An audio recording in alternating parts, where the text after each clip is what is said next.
Hello hello श्रद्धा राधे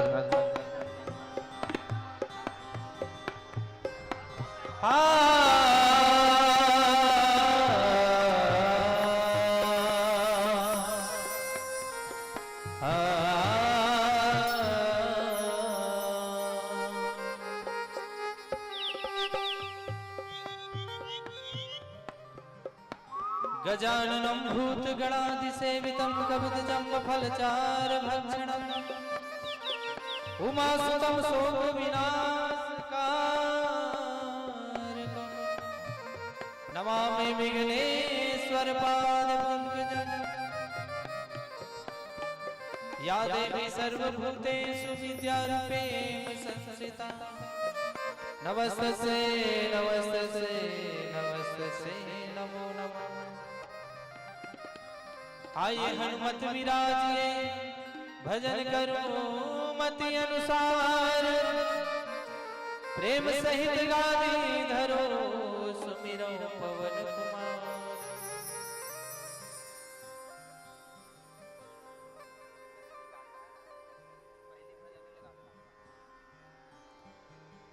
श्री राधे मेरी स्वामिनी मैं राधे जू को दास जन्म जन्म मोहे दीजियो श्री वृंदावन को वास। राम राम तो मैं रटू राम है जीवन सार सदा रमन सर्वेश को जो करते भव से पार। शिव समान दाता नहीं विपत विदारण हार लज्जा मोरी राखियो श्री नंदी के असवार।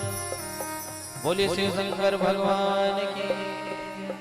समस्त नगरवासियों को सूचित किया जाता है हमारे पूज्य श्री का आगमन कुछ क्षण पश्चात मानस मंच तक होने जा रही है।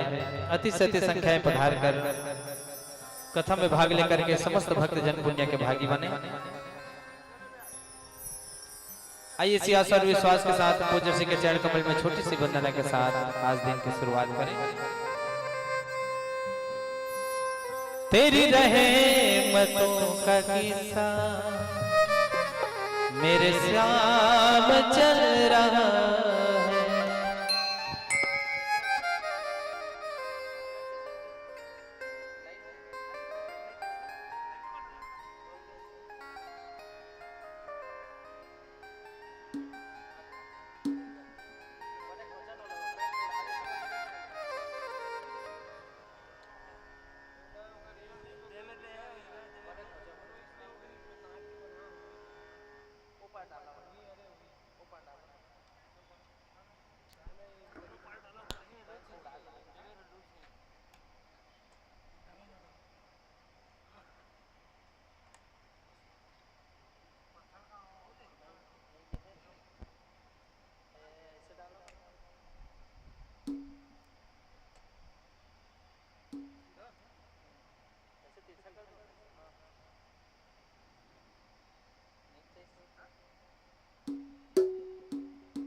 भोले शंकर भगवान की जय।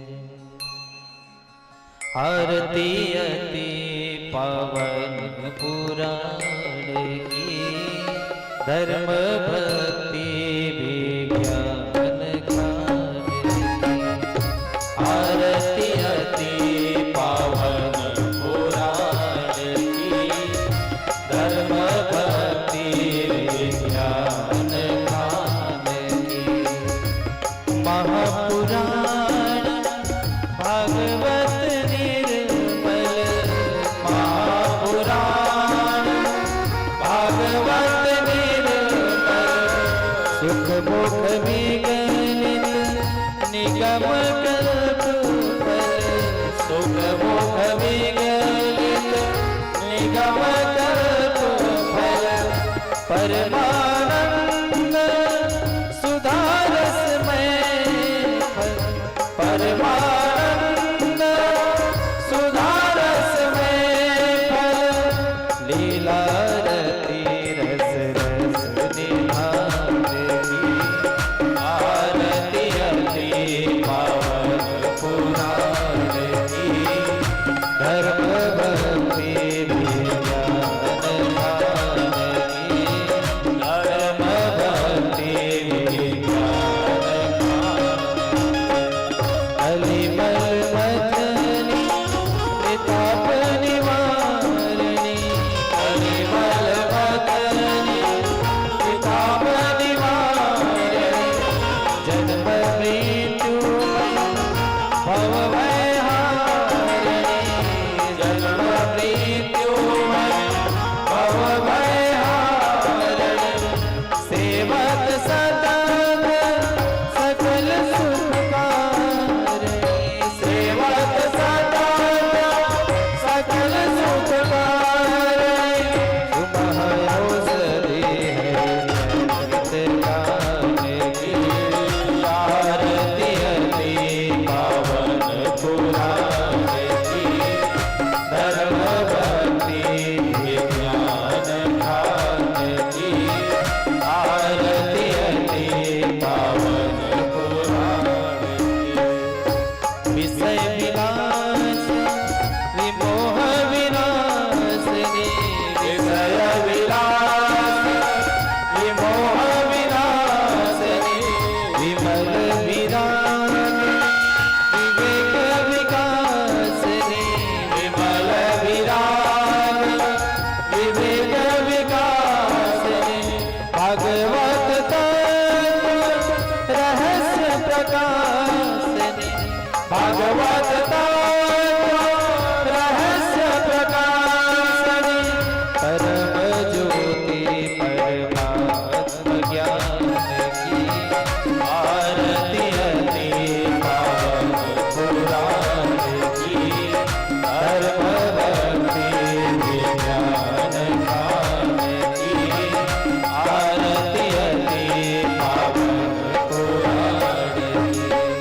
परमहंस मुनि मन उल्लासिनी, परमहंस मुनि मन उल्लासिनी।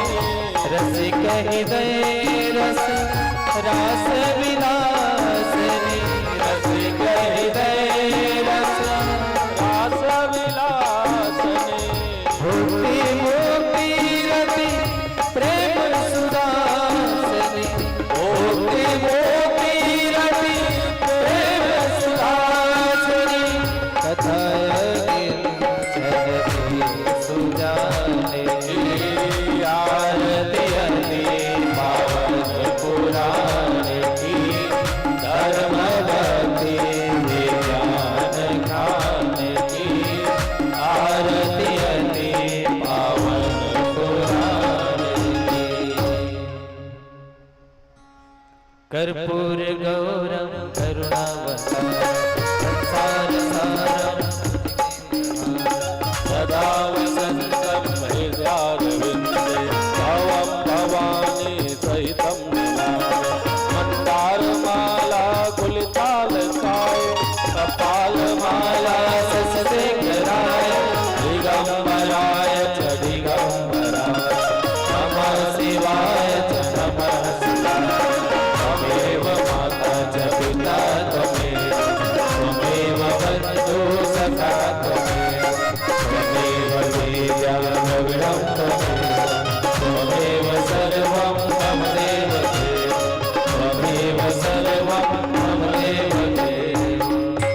आरती समर्पयामि। श्री भागवत देवताभ्यो नमः। 3 बार प्रदक्षिणा करें। हरि ओम तीर्थानि प्रचरन्ति सिकाहस्तानि संगिडः तेषां सहस्य योजनेव धन्यानि तन्मसि। यानि कानि च पापानि जन्मान्तरकृतानि च तानि सर्वाणि नश्यन्तु प्रदक्षिणा पगे। अच्छा पुष्प रखें। हरि ओम यज्ञेन यज्ञमयजन्द्र देवास्तानि धर्माणि प्रथमन्यासन्नतेह नाकं महिमानः सचन्द्रयत पूर्वे साध्याः सन्ति देवाः। हरि ओम राजाधिराजाय प्रशंसाहिने नमो वयं वैश्रवणाय कुर्महे सामे कामान् कामकामाय मह्यं कामेश्वरो वैश्रवणो ददातु कुबेराय वैश्रवणाय महाराजाय नमः। नाना सुगंध पुष्पाणि यथा कालोद्भवानि च पुष्पांजलिर्मया दत्तो गृहाणि परमेश्वर। चढ़ाइए। बोले शिव शंकर भगवान की पावन पुराण की बालकृष्ण लाल की नमः पार्वती पते हर हर हर महादेव।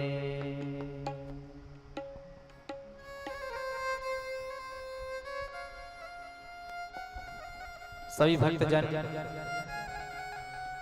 अपना अपना स्थान ग्रहण करें और शांति का परिचय देते हुए कथा में भाग लें। आइए हम और आप सभी पूज्य श्री के मुखारविंद की ओर चलेंगे।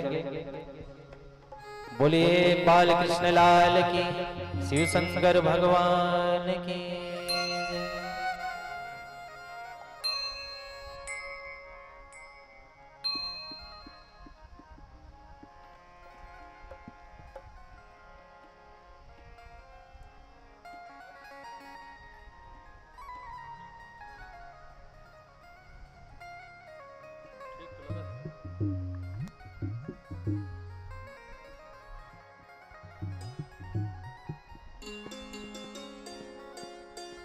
पुण्यं पापहरं सदाशिवकरं विज्ञानभक्तिप्रदं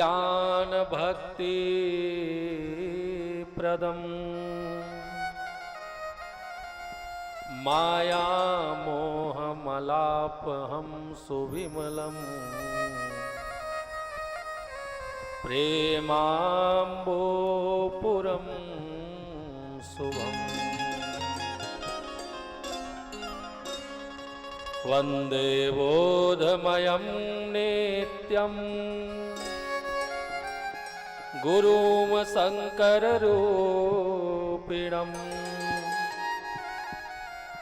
यमाश्रितो हि वक्रोऽपि चन्द्रः सर्वत्र वन्द्यते।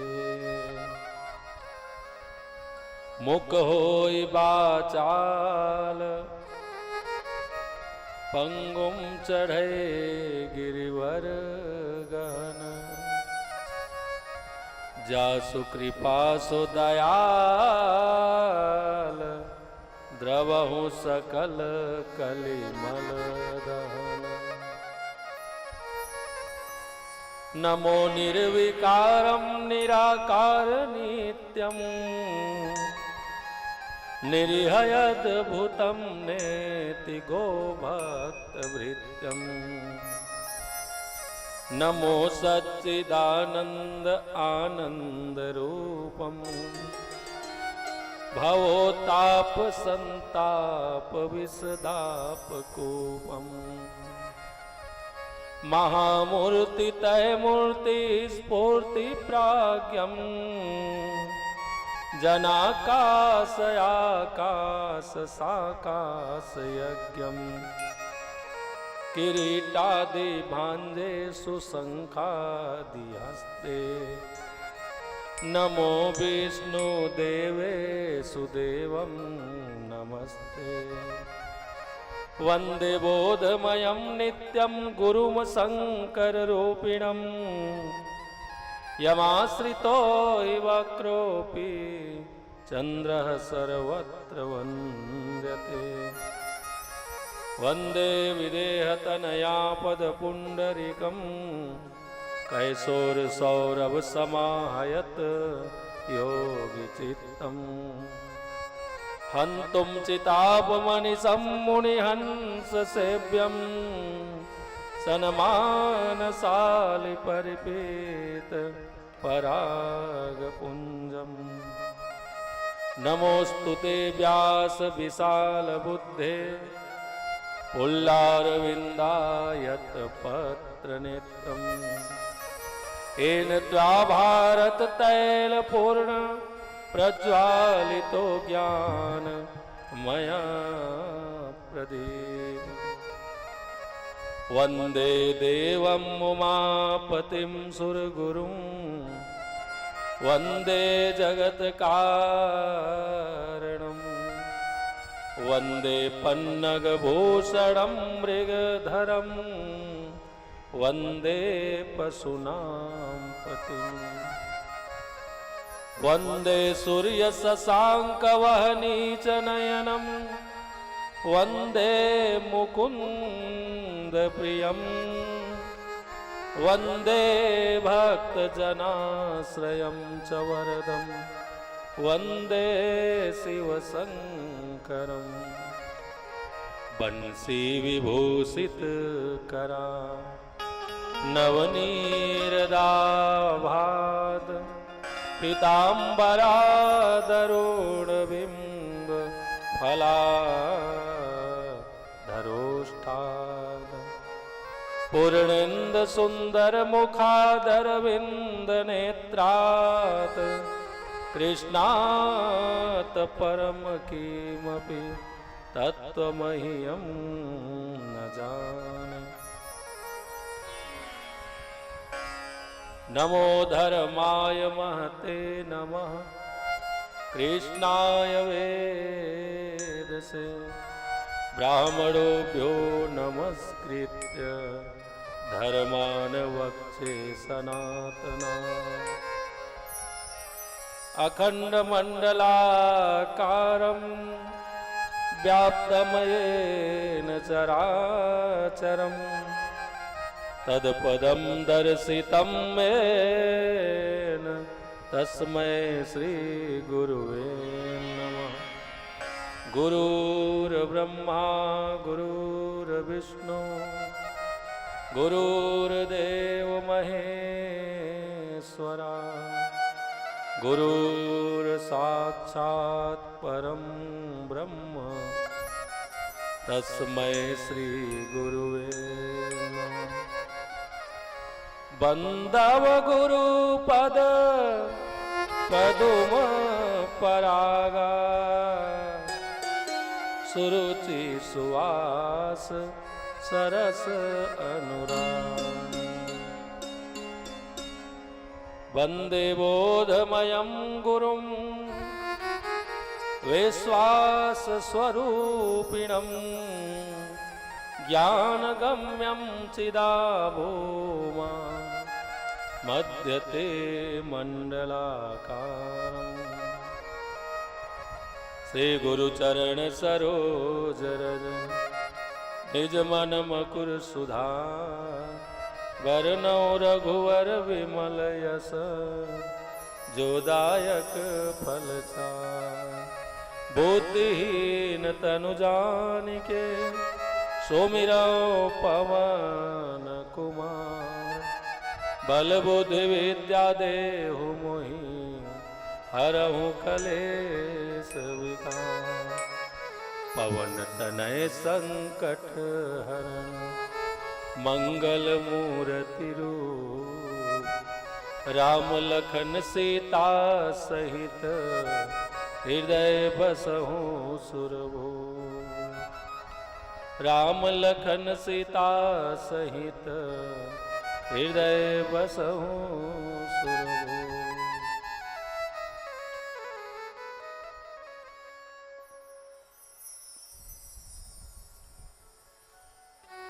अति मृदुल स्वभाव करुणा सागर परम आराध्य देव भगवान भूत भावन कैलाशपति सतीपति जी के चरणों में बारंबार प्रणाम।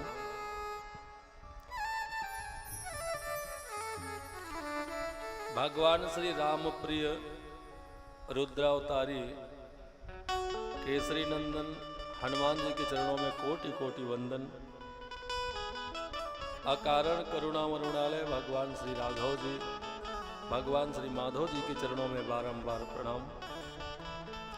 नगर में पूर्व से प्रतिष्ठित समस्त देवी देवता, संत महात्मा, गुरुजन, ब्राह्मणजन, साधुजन सभी के श्री चरणों में भागवत हृदय से प्रणाम। आप बाहर से आगंतुक समस्त शिव कथा के रसिक जन, अतिथिगण, हमारे मुख्य यजमान परम सम्माननीय बुद्धेश्वर प्रसाद जी एवं समस्त साहू परिवार, बंधुगण, आचार्य महोदय एवं YouTube के माध्यम से देख रहे समस्त कथानुरागी जन, आप सभी का सप्तम सत्र की कथा में साहू परिवार की ओर से आचार्य पद से बहुत बहुत स्वागत, बहुत बहुत सम्मान। आइए भगवान भोलेनाथ जी के पावन चरित्र गाथा श्रवण रसपान करें। इससे पहले श्रवण और मुख चित्त तीनों पवित्र बना लेवे। शिव नाम संकीर्तन 2 मिनट आराध्य देव जी का ध्यान करेंगे। भजन के माध्यम से फिर आज की कथा की ओर आगे बढ़ेंगे। बोले शिव महापुराण की जय, भोलेनाथ जी भगवान की जय, श्री वेदव्यास जी महाराज की जय। अगर भोलेनाथ जी का सहारा न होता, अगर भोलेनाथ जी का सहारा न होता,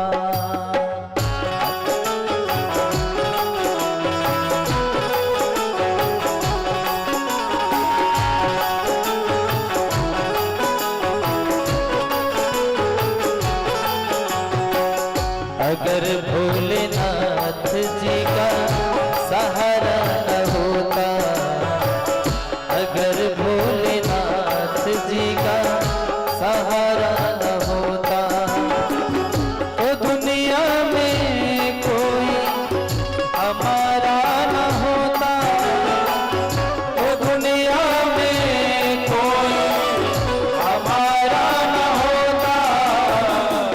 अगर भोलेनाथ जी का सहारा न होता, अगर भोलेनाथ जी का सहारा न होता। भोलेनाथ भगवान की जय हो।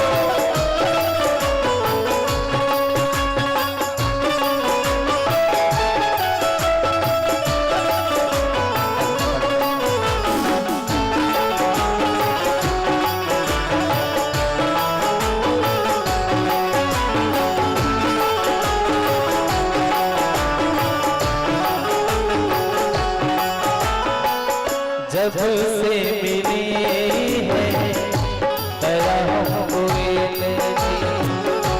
जब से मिली है दया हमको तो राहें बदल दी मेरे जिंदगी, तो राहें बदल दी मेरे जिंदगी। नजरे करम का इशारा न होता, नजरे करम का इशारा न होता। अगर भोलेनाथ जी का सहारा न होता, अगर भोलेनाथ जी का सहारा न होता, तो दुनिया में कोई हमारा न होता, तो दुनिया में कोई हमारा न होता। अगर भोलेनाथ जी का सहारा न होता, अगर भोलेनाथ जी का सहारा न होता।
हर भोलेनाथ जी का सहारा ना होगा।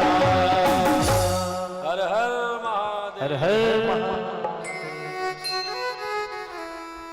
भगवान श्री भोलेनाथ जी के पावन कथा के निमित्त महाराज श्री सुत जी और सौनक आदि से इकट्ठा हुए हैं प्रयागराज की भूमि में। गंगा जी और माता यमुना सरस्वती जहां मिलती है, जहां संगम है, वही घाट में प्रयागराज में बैठे समस्त महात्मा गण भगवान भोलेनाथ जी की कथा को लेकर के मंथन कर रहे, चिंतन कर रहे। सौनक महाराज जी अनेक कथा के लिए जिज्ञासा रखते गए और महाराज सुत जी जिज्ञासा मिटाने के लिए या भ्रम मिटाने के लिए, पूरी करने के लिए भगवान भोलेनाथ जी के पावन कथा गा गा करके उनको संतुष्ट करते गए। कल की कथा में भोलेनाथ भगवान जी के अनेक कथा के साथ बागेश्वर स्वरूप का उन्होंने बड़ा सुंदर अद्भुत रूप से कथा गा करके दर्शन कराया। एक भक्त के ऊपर जब दैत्य ने काशी में आकर के सिंह का भेष बना करके आक्रमण किया, भक्त को मारने का प्रयास किया, मिटाने का, और दुष्ट भूल गया था भगवान शिव जी जिसकी रक्षा में हो उसका कोई बाल बाका नहीं कर सकता।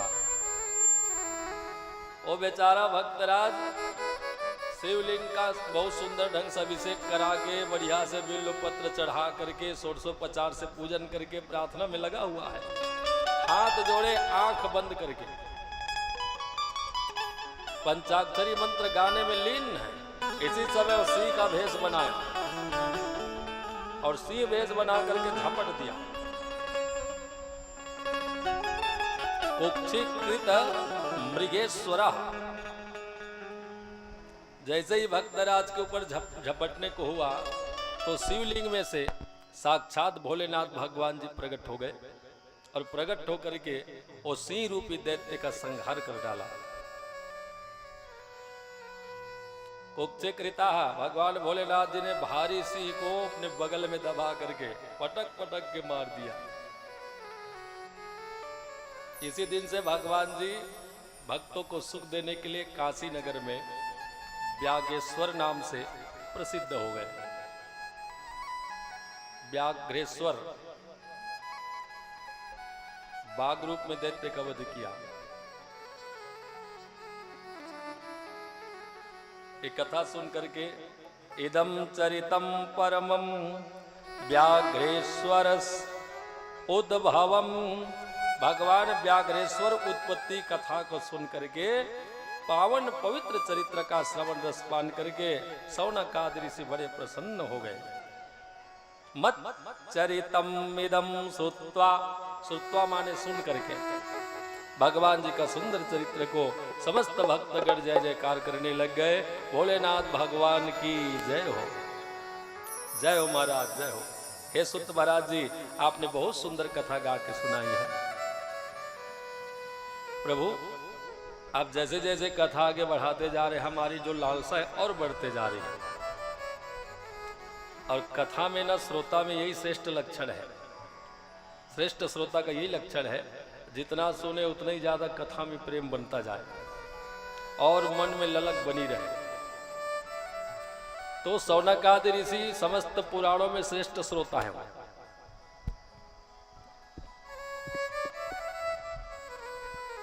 और जो कथा से बहुत प्रेम करते हैं, कथा में जो अभिरुचि रखते हैं, भगवान उनके हृदय में जाके बसते हैं, उनके चित्त में बस जाते हैं और भक्त श्रेष्ठ हो जाता है। रामचरितमानस में लिखा भी है,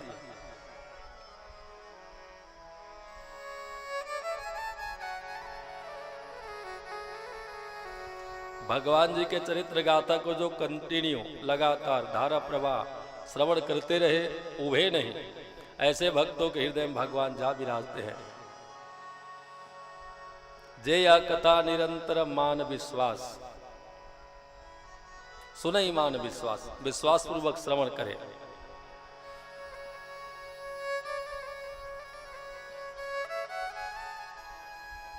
तो आज सौनकादि ऋषि विश्वास पूर्वक कथा में है। सुत महाराज जी को भी कथा बोल के बहुत सुख मिल रहा, बहुत आनंदित हो रहे। बोले हे सौनकादि ऋषियों, अब भगवान भोलेनाथ जी के एक और पावन पुनीत कथा श्रवण करो। एक और चरित्र है बहुत मंगलकारी।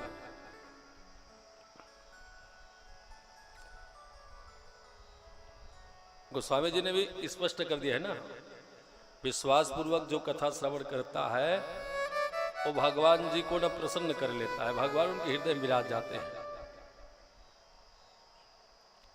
स्पष्ट कर दिया है। और इतने में भी स्पष्ट ना हो तो एक शब्द और कहते हैं,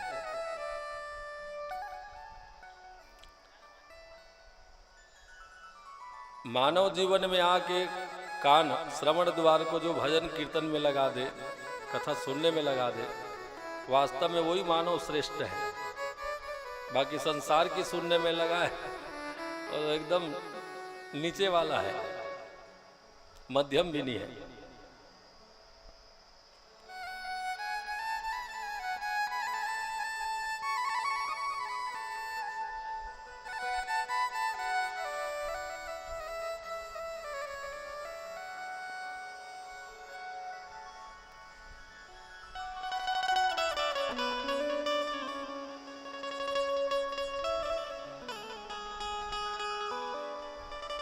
जिनके श्रवण समुद्र समाना, तिनके ही हमें बसे भगवान। हम बना के कोई बात बोल ही नहीं सकते क्योंकि उतनी बुद्धि नहीं है और ही नहीं है। जो लिखा है संत महात्माओं ने, हमने जो अध्ययन किया, जो पढ़ा है, वही हम सुनाएंगे जितना समझ में आया है, टूटी फूटी।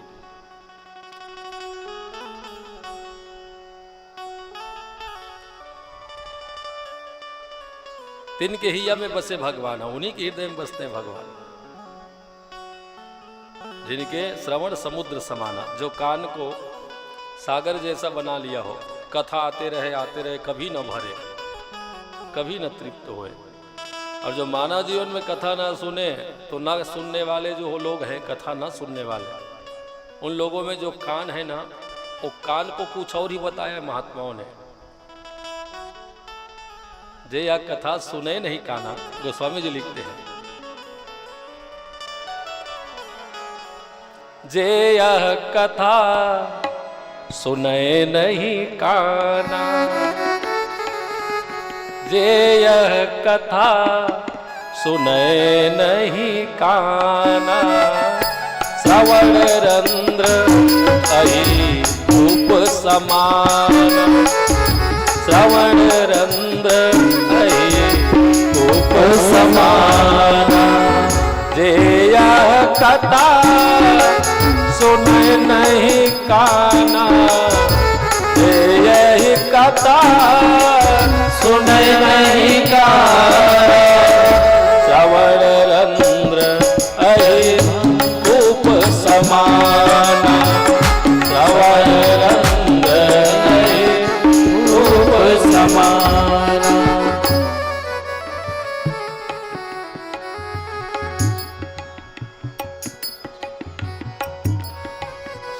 जे यह कथा सुने नहीं काना, देखो सुनने वालों के हृदय में भगवान बैठते हैं। और जो मानव जीवन में आके कथा ना सुने, ऐसे लोगों के कान अहि कूप, अहि माने सर्प, कूप माने बिल।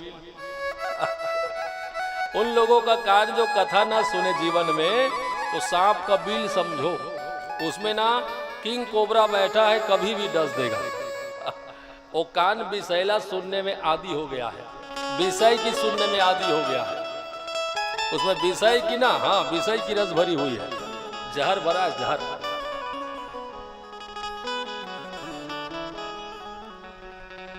इसलिए हे सौनकादि ऋषियों, आप जितने भी यहाँ महात्मा संत विराजमान हैं, आप सब धन्य हैं, आप सब धन्य हैं।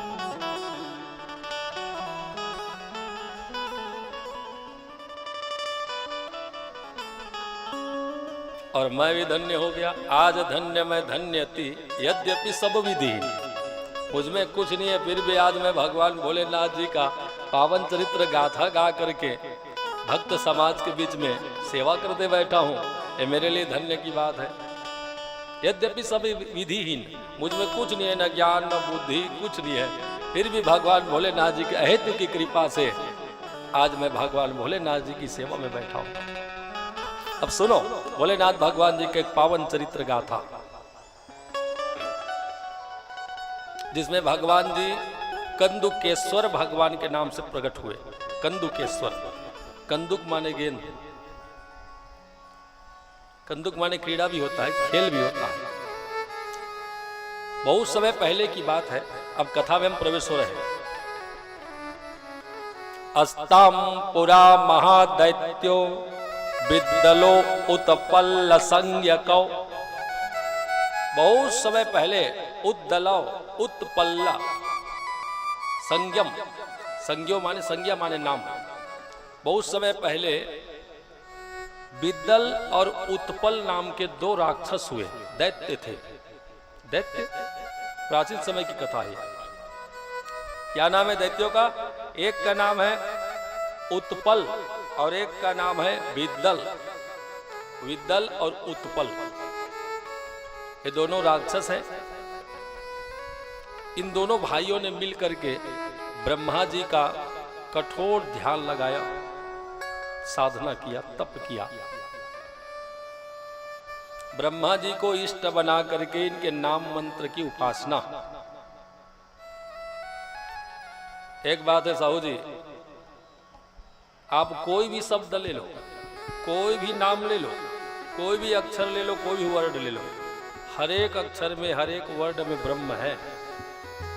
आप किसी भी अक्षर को मन से विश्वास पूर्वक बार बार रटते रहो ना, वही आपके लिए प्रभावी हो जाएगा, वही मंत्र बन जाएगा, वही सिद्ध हो जाएगा।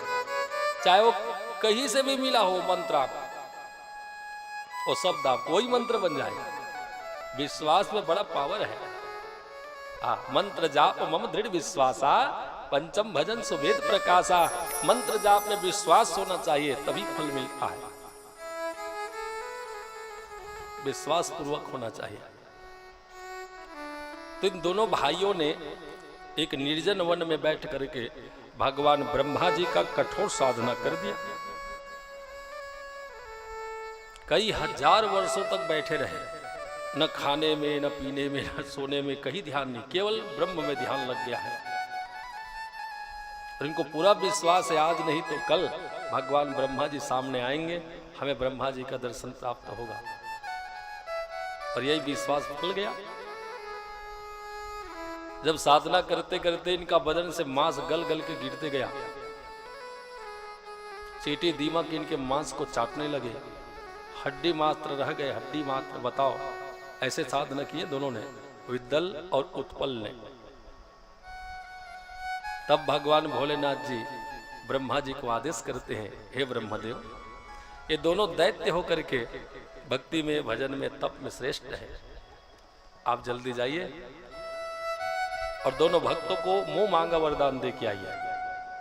तो भोलेनाथ भगवान औघड़दानी जी की आज्ञा प्राप्त करते ही ब्रह्मा देवता जी सश्रृंगार विद्दल और उत्पल के सामने प्रकट हुए। बोले ब्रह्मदेव भगवान की जय।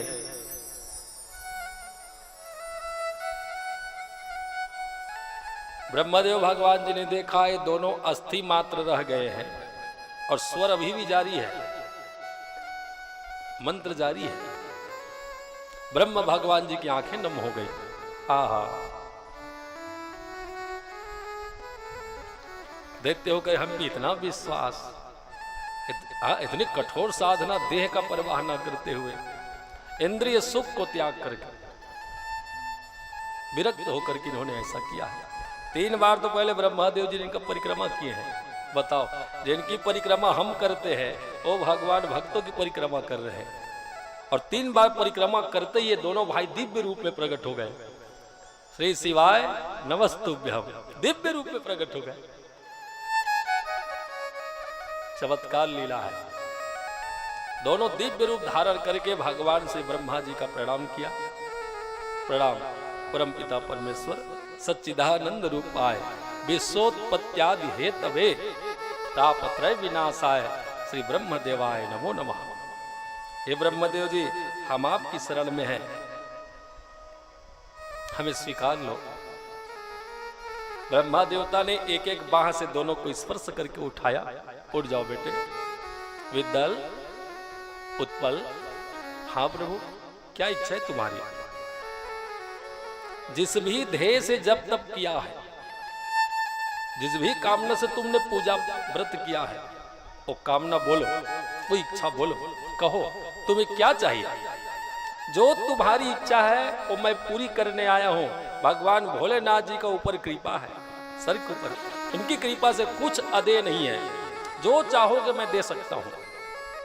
भोलेनाथ भगवान भंडारी कहलाते हैं, भंडार है उनका भंडार। और वो भंडार का ना जो भी की है चाबी है, वो सौंप करके भेजा है मुझे। उनको जो चाहिए दे देना। बोलो बेटे तुम्हारी क्या इच्छा है? तो पहले तो दोनों ने एक ही वरदान चाहा। हे ब्रह्मदेव जी, यदि आप हमारी भक्ति से संतुष्ट हैं, प्रसन्न हैं,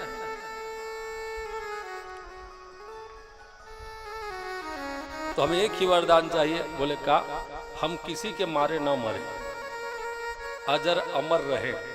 अमर जो नहीं मरता।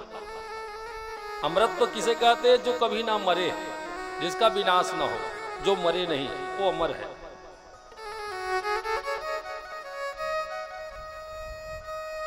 अजर किसे कहते हैं? अमर तो सबके माइंड में छप जाता है बोलने से, लेकिन अमर, अजर किसे कहते हैं?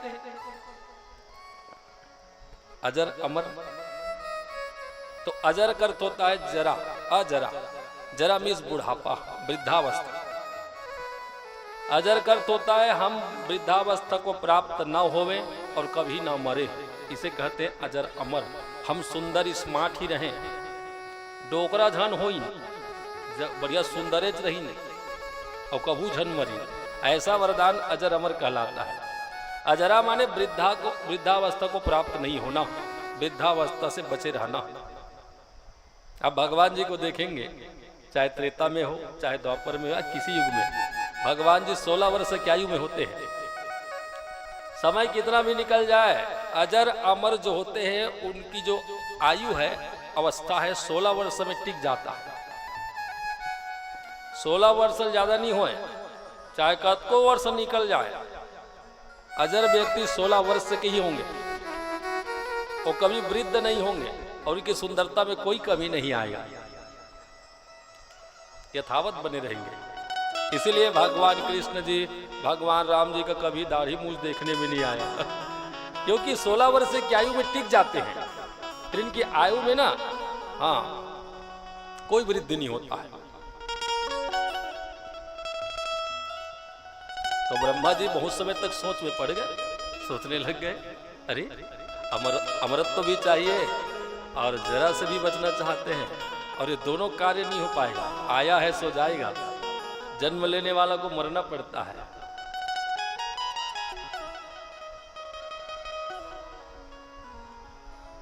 वसान से जीर्णान यथा विहाय, गीता में स्पष्ट कहा है भगवान कृष्ण ने अर्जुन से, अर्जुन जिस तरह से हम वस्त्र धारण करके जब घिस पीट जाए, फट जाए तो दूसरा वस्त्र पहन लेते हैं, ये त्याग करके दूसरा धारण करते हैं, इसी तरह आत्मा की है, एक देह में टिकती नहीं है वो, इसमें से उसमें, उसमें से उसमें बहते रहती है आत्मा। और ये दोनों चाहते हैं कि एक ही में टिके रहे, और ऐसा संभव नहीं है। और दूसरी बात यह है, आयु, अवस्था, हमारे जीवन में 4 पन बताया, 3 पन श्रेष्ठ है, बालपन, युवापन और वृद्धापन। लेकिन कभी कभी 4 पन भी देखने में मिलता है, बालपन, किशोरापन, युवापन, वृद्धापन, है ना। और ये सबके जीवन में आना है भैया। पहले हम बालक होंगे, बच्चे होंगे, फिर किशोर होंगे, फिर युवावस्था को प्राप्त होंगे, फिर लास्ट में वृद्धावस्था। अब वृद्धावस्था के बाद कोई अवस्था नहीं, उधर मृत्यु अवस्था है, लास्ट है वो। और 4 पन से सबको गुजरना ही पड़ता है, चारों पन का अनुभव लेना होता है जीवन में। और ये दोनों चाहते हैं कि हम जवानी तक के अनुभव लेवे, किशोरा में लटक जाए। ब्रह्मा जी ने कहा भैया इम्पॉसिबल, ऐसा नहीं हो सकता। ऐसा वरदान हम नहीं दे पाएंगे। न तो हम किसी की आयु को रोक सकते हैं, अवस्था को, पन को, न तो हम किसी की मृत्यु को रोक सकते हैं, क्योंकि ये संपूर्ण जगत मिथ्या है। सत्य है तो केवल भोलेनाथ, बाकी भोलेनाथ जी को छोड़ के कुछ नहीं है, सब विनाशी है। दूसरा वरदान मांगो। तो विद्दल और उत्पल ने कहा ठीक है, यदि आप अजर अमर नहीं बना सकते तो ऐसा वरदान दीजिए, हम किसी भी पुरुष के हाथ से ना मरे, कोई भी पुरुष हमारा वध ना कर सके। कहने करते हम लेडीज के द्वारा हमारी मृत्यु हो, लेकिन कोई पुरुष ना मार सके। इनको अहंकार इस बात का है कि नारी समाज हमें का मारे, वो तो ऐसे भी अबला होती है, और पुरुष में किसी में दम ना रहे तो हम कभी नहीं मरने वाले। लेकिन ये भूल गया, नारी के हाथ से नहीं मरने का वरदान लिया, क्योंकि नारी ही शक्ति है। शिव की शक्ति नारी, आगे कथा में सुनेंगे भी। अर्धनारीश्वर भगवान जब प्रकट होते हैं तो इन्हीं के द्वारा शक्ति का प्रादुर्भाव होता है, और वो शक्ति कुछ भी कर सकती है। शक्ति से ही भगवान भोलेनाथ जी संहार करते हैं, शक्ति से भगवान विष्णु जी पालन करते हैं, शक्ति से ही भगवान ब्रह्मा जी सृष्टि करते हैं। ये भूल गए रहते लोग, और नारी को ना अबला समझ करके, निरीह समझ करके, तुच्छ समझ करके इन्होंने ऐसा वरदान मांग लिया।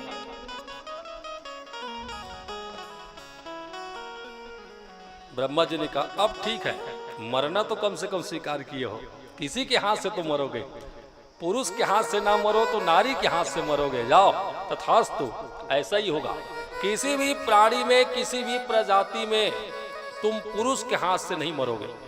कीट पतंग, हाथी घोड़ा, नाग नर किन्नर, कोई भी रहे, देव दानव, कोई पुरुष तुम्हें मार नहीं सकता, और तुम्हारी मृत्यु हो तो किसी नारी के हाथ से हो।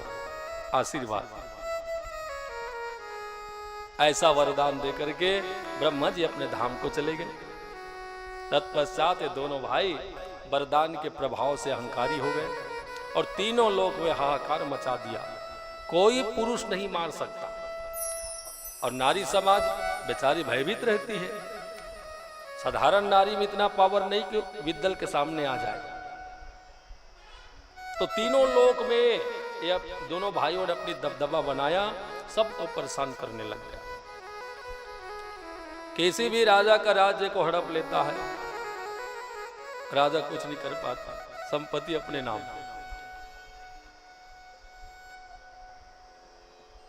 किसी से भी कुछ भी करा देता है, अपनी रुचि के अनुसार कार्य करने लग गए दोनों भाई।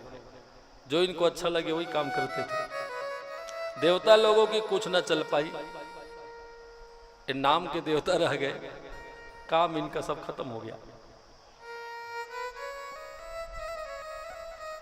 जब इस स्वर्ग में चढ़ाई करने को हुए, यहां तो हमने जीत लिया, जल में कोई नहीं, थल में कोई नहीं, अब स्वर्ग में जाके देखे, देव सभा में कोई है क्या हमसे मुकाबला करने वाले। अहंकार की जब सीमा पार होती है ना, अहंकार जब अपनी चरम सीमा पे आता है तो इंसान शुद्ध बुद्ध सब खो बैठता है। फिर उस समय सामने कौन है क्या है उसे दिखता नहीं है। साहू जी, अहंकार जब अपनी चरम सीमा में होता है ना, तो सामने कौन है क्या है कुछ नहीं दिखता है, मर्यादा भंग हो जाता है इंसान, और बस प्रदर्शन के प्रभाव में, प्रदर्शन के भाव में वो डूब जाता है, और अपने आप का प्रदर्शन करने लग जाता है। मैं ये कर दूंगा, मैं ऐसा कर दूंगा, मेरे पास ये है, मैं वो कर सकता हूँ, मैं ये कर सकता हूँ। अहंकार की सिवा है। मैं और मोर तोर तय माया, और जेही बस किन्हे जीवनी काया। ये अहंकार भी माया अधीन है, माया है। मैं मोर तय तोर तोला मैं देख ला, ये सब अहंकार है, ये सब माया के अधीन है, ये माया की क्षेत्र है। और माया जी का क्षेत्र कहां तक है तो बहुत विशाल है। जही बस किन्हे जीव निकाय, समस्त जीवों को ये माया अपने अधीन कर रखी है। कोई नहीं बच पाया अहंकार से, कोई नहीं। सास के बानी पठान के घोड़ा, ज्यादा नहीं थोड़ा थोड़ा। अहंकार सब में हो जाता, हर क्षेत्र में अहंकार। और जिसमें अहंकार नहीं है, जिन्होंने अहंकार को जीत लिया है, वही तो महात्मा है। कोई तो संत है। माया जी का क्षेत्र कहां तक है? गो गोचर जहां लगी मन जाही। ये मन हमारा जहां तक जाए, गो में गोचर में जहां तक जाए, मन जहां तक जाए वो संपूर्ण क्षेत्र माया की है। गो गोचर जहां लगी मन जाही, ते सब माया जानहु भाई। वो सब माया का क्षेत्र है। अभी जब स्वर्ग में चढ़ाई करने की तैयारी करने लगे तो देवता लोग बेचारे घबरा गए, संत महात्मा सब दुखी हो रहे, पृथ्वीवासी हाय हाय करने लगे, खून के आंसू रोने लग गए। अब क्या करें? कई देव सदन में कब्जा कर लिया तो हम देवता भैया घर से बेघर हो जाएंगे।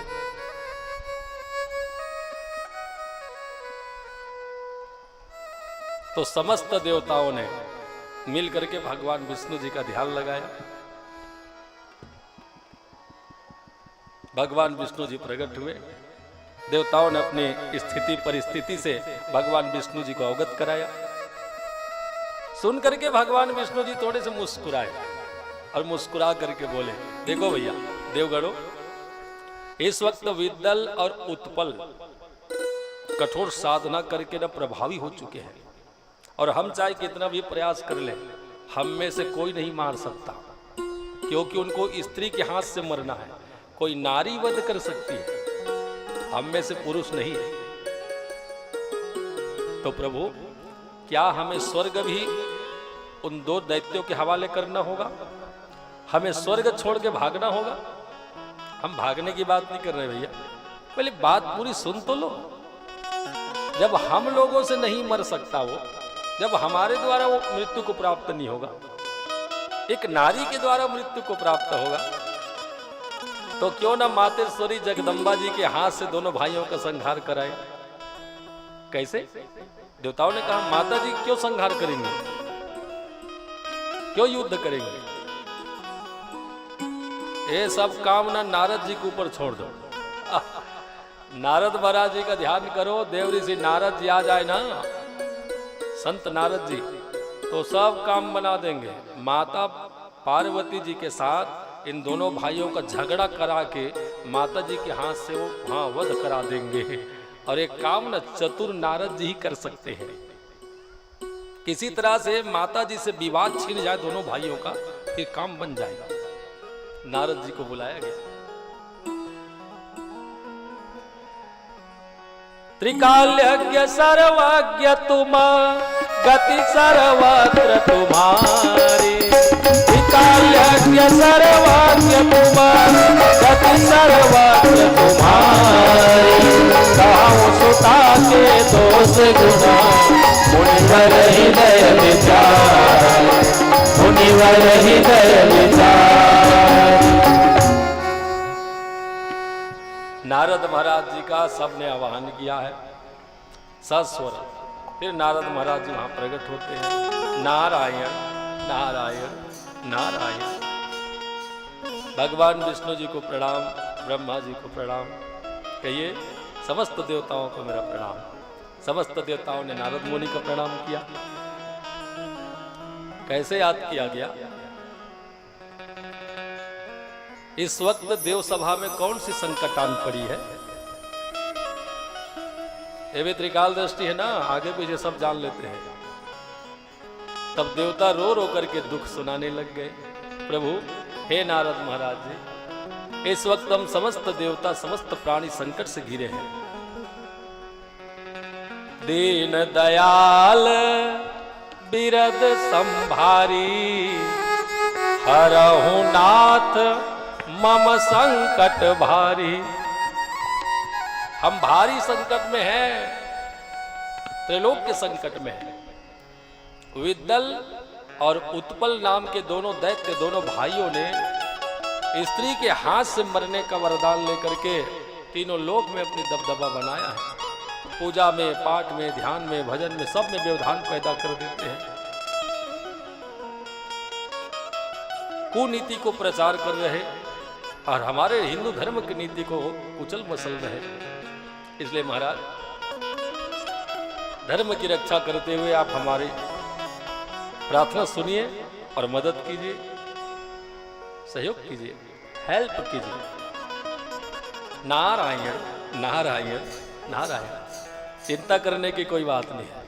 आप सब ना निश्चिंत हो जाओ, डरो मत। ये विद्दल और उत्पल नाम के दैत्यों से त्रिलोक को मैं मुक्ति दिलाऊं, मैं छुटकारा दिलाऊं। भगवान विष्णु जी की कृपा हो, भगवान भोलेनाथ जी का आशीर्वाद हो, सब ठीक हो जाएगा। आप निश्चिंत हो जाओ। इतना बोल करके देव सभा से नारद मुनि जी अदृश्य हुए और दैत्य सभा में पहुंच गए। कहा?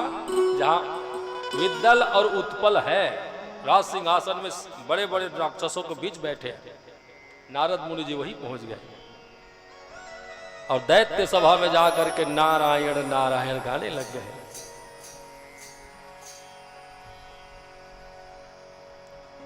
श्री कृष्ण गोविंद हरे मुरारे, हे नाथ नारायण वासुदेव। श्री कृष्ण गोविंद हरे मुरारे, हे नाथ नारायण वासुदेव। श्री कृष्ण गोविंद हरे मुरारे, हे नाथ नारायण वासुदेव। श्री कृष्ण गोविंद हरे मुरारे, हे नाथ नारायण वासुदेव। हे नाथ नारायण वासुदेव, हे नाथ नारायण वासुदेव। हे नाथ नारायण वासुदेव, हे नाथ नारायण वासुदेव। बोलो श्री कृष्ण गोविंद हरे मुरारे, हे नाथ नारायण वासुदेव। श्री कृष्ण गोविंद हरे मुरारे, हे नाथ नारायण वासुदेव। नाथ नारायण वासुदेव। हे नाथ नारायण वासुदेव।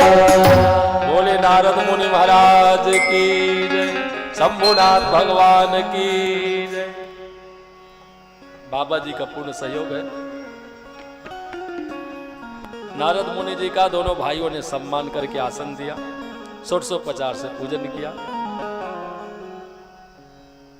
ये प्रताप केवल नारद मुनि में है। वो कहीं भी जाए उनका सम्मान होता है, कहीं भी जाए, चाहे दैत्यों की सभा में जाए, राक्षसों की सभा में जाए, किन्नरों में जाए, कि नाग में जाए, जहां भी जाए।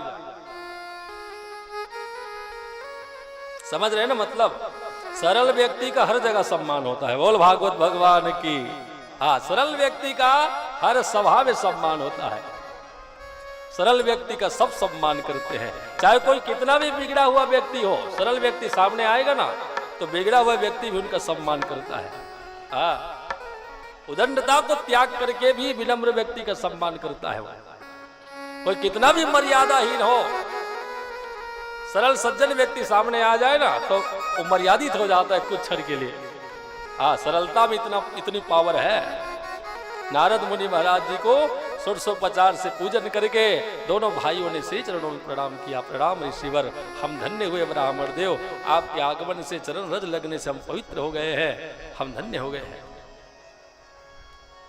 आज धन्य मैं सुनहु मुनीसा, और तुम्हारे दरस जाए अघ की सा। सारी पीड़ा पाप खत्म हो गया, हम मस्त हो गए महाराज, मस्त हो। कहिए प्रभु, हम आपकी का सेवा करें? आप कहां से आ रहे हैं, किस हेतु से आप पधारे हैं, और हम दोनों भाइयों से आपको कैसी सेवा चाहिए? जो आदेश करे परमात्मा। सोना चांदी रुपया पैसा महल अटारी घर द्वार सब आपकी कृपा से भरपूर है। आपकी जो सेवा हो बोल दीजिए। नारायण नारायण। देखो भाई दैत्य कुमारों, आने का तो एक ही कारण है। बोले का वैभव साम्राज्य देखना। जब से सुना है ना आप दोनों भाई त्रिलोक के मालिक बने हुए हैं, सबको हरा करके राज कर रहे हैं, तब से भैया हम आपकी संपत्ति देखने आए हैं, राज्य देखने आए, दर्शन करने। हाँ वो आप जैसे महात्माओं की कृपा है महाराज, आप जैसे संत साधुओं का ही आशीर्वाद है ये सब। अच्छा, दोनों भाइयों ने विवाह किया है ना, शादी कर लिया, विवाह? बोले ना महाराज अभी तक तो नहीं हो पाया। बोले कैसे? सब कुछ है, विवाह करके घर बसाओ, सुखी हो जाएगा परिवार। जब तक विवाह नहीं करोगे, पत्नी नहीं आएगी, गृह लक्ष्मी नहीं आएगी, तब तक अधूरा रहेगा तुम्हारा वैभव। अब नारी रत्न और ले आओ, स्त्री रत्न आ जाए ना तो संपूर्ण हो जाएगा वैभव। तो महाराज जी हमें तीनों लोक में ऐसा कोई नहीं मिल पाया, ऐसी सुंदरी जिसे हम विवाह करें। बस सुंदर पत्नी की तलाश है। यदि आपकी नजर में कोई है तो बता दो, आपके नजर में कोई हो तो बता दो। तब नारद मुनि जी को अवसर मिल गया, और अवसर मिलते ही नारद मुनि जी ने माता पार्वती जी के सुंदरता का वर्णन करके सुनाया। इतना बढ़ा चढ़ा करके बोल के सुनाया। माता भवानी जी के स्वरूप, इनके स्वभाव, इनके गुण, सबकी गाथा को गा गा करके सुनाया। बहुत वर्णन किया नारद मुनि जी ने। जहां तक मैं समझता हूं भैया, त्रिलोक में 14 भुवन में माता भुवनेश्वरी से सुंदर कोई नारी है ही नहीं। पैर से सर तक श्रृंगार में रहती है एनी टाइम, रेशमी साड़ी, कजरारे नैन, पतली कमर, गोरा बदन। का कहना उनकी सुंदरता की। माता पार्वती जी का जब गुण गा करके दोनों दैत्यों को सुनाया नारद मुनि ने, तो ये दोनों भाई माता जी की सुंदरता में मोहित हो गए। आहा, तब तो हमें शादी करना ही पड़ेगा, अब हमें विवाह करना ही पड़ेगा। अच्छा महाराज ये बताइए, आप वो देवी जी का जो गुण बखान कर रही हैं स्वरूप का, वो मिलेंगी कहाँ? वो रहती कहाँ है? कैलाश में भैया। वो सधुआ है। भोलेनाथ जी ना, भोलेनाथ जी शिव शंकर भगवान अवघड़दानी, वो उनके पति हैं। देखो तो अवघड़दानी के बगल में बैठने वाली इतनी सुंदरी है। अब भोलेनाथ जी का रूप बखान किए दोनों भाई ज्यादा मोहित हो गए, और जोजवा करा का शोभा पाई। इन दैत्यों को लगा कि भोलेनाथ जी ऐसे ऐसे हैं, जटाजूट वाले, भस्म रवाने वाले, सर्प बिच्छू को रखने वाले। वो बेचारी सुंदरी अपने को कोसती होगी, क्यों ना हम दोनों भाई सुंदर रूप वाले हैं, जा करके देवी जी से चर्चा करें, और चर्चा से ना माने तो हम हरण करके ले आए। अब इन दोनों ने माता भवानी जी को हरण करने का प्रोग्राम बनाया। नारद जी इनके मन को झांक लिए। जब इन्होंने माता जी के प्रति, ये दोनों भाई मन से मोहित हुए और हरण करने का भाव इनका आया, विचार आया, तो नारद जी नारायण, काम बन गए, नारायण, जिस काम के लिए मैं आया है वो काम बन गया। नारद जी निकल गए। इतने पागल हो गए दोनों भाई माता जी को पाने के लिए, इतने पागल हो गए। एक दिन ये घूमते घूमते कैलाश पर्वत की ओर गए।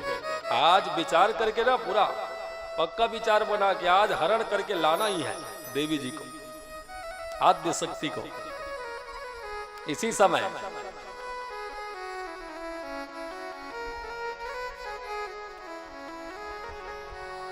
एकस्मिन् समये शंभुर विजिहार सुलीलया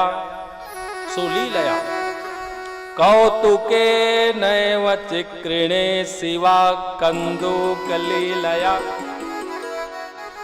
एकस्मिन् समये, उसी समय भगवान भोलेनाथ जी कैलाश पर्वत में अपने निज आसन में स्वभाव पूर्वक विराजमान है। जैसे रोज बैठते हैं उसी तरह आज भी भोलेनाथ जी बैठे हुए हैं। और माता जी शंभुर विजिहार, जहाँ शिव शंकर भगवान जी आसन लगाए बैठे हैं, वही बगल में सुलीलया, लीला में संपन्न माता भवानी लीला धारणी है। एक कौतुकेन माने गेंद लेकर के अपनी सहेलियों के साथ उछाल उछाल के खेल रही है। शंभू जी अपनी जगह बैठे हैं और माता जी यही बगल में सहेलियों के साथ गेंद खेल रही है। पुरुष ही गेंद खेले ऐसा नहीं, माता भी गेंद खेलती है। हाँ, त्रेता में राम जी ने गेंद खेला, द्वापर में कृष्ण जी ने गेंद खेला, और आज माता जी गेंद खेल रही है। हम किसी से कम नहीं। उछाल उछाल के माता जी गेंद खेल रही सखियों के साथ में। इनकी सुंदरता शिव पुराण में बहुत ज्यादा है। गेंद खेलते हुई माता जी के स्वरूप का वर्णन बहुत ज्यादा किया है भगवान शिव जी ने, वेद व्यास जी ने। बहुत ही सुंदर है माता जी। कंदुक क्रीड़ा करती हुई माता जी का शोभा और बढ़ने लगा है। इधर सहेलियों के बीच खेलने में मस्त हैं, भोलेनाथ जी अपने आसन में बैठे भगवान राम जी का भजन गाने में मस्त है। इसी समय वो दोनों भाई घूमते फिरते आसमान के रास्ते से कैलाश पर्वत के ऊपर आए। इन्होंने देखा माता जी को कंदुक क्रीड़ा करते, गेंद उछाल के खेलते सखियों के साथ, तो ये दोनों मोहित हो गए। और नारद जी ने जैसे जैसे बखान किया था वो सबको स्मरण करके माता जी को पहचान लिए। ये तो यही सुंदरी है, जैसे जैसे बताया है नारद जी ने सब इसी में है, वो सब लक्षण इसमें दिखाई पड़ता है। यही है भोलेनाथ जी की अर्धांगिनी पार्वती। भैया उत्पल, हाँ भैया उद्दल, लग जाओ काम में। हमें किसी तरह से कोई भोलेनाथ अवघर दानी ये जटाधारी से छिपा के ये देवी जी को उठा के ले जाना है, किडनैप करके। और कहा कि सांभरी मंत्र, एक सांभरी मंत्र आता है, सांभरी मंत्र के द्वारा इन दोनों ने अपना रूप बदल लिया। माया जाल है ना, सांभरी मंत्र आज भी प्रभावकारी है। कई लोग ऐसे सिद्ध पुरुष हैं जो सांभरी मंत्र से ना शिव जाते हैं। अभी भी है, अभी भी है। पंछी नाम अभी भी है। षटकोण में बैठ करके जिसकी साधना की जाती है। इंसान यही रहेगा, यही दिखेगा आपको। और आप यहां से गए बलौदा बाजार तो वहां दिखाई पड़ेगा। हाँ, वो मंत्र है, अभी भी प्रभावकारी है। नियम से विधान पूर्वक कोई साधना करे ना तो सिद्ध हो जाए। मंत्र में बहुत पावर है। मंत्र महामणि विषय व्याल के, मेटत कठिन कुअंक भाल के। दुर्भाग्य को सौभाग्य में बदल दे, मंत्र में इतना प्रभाव है।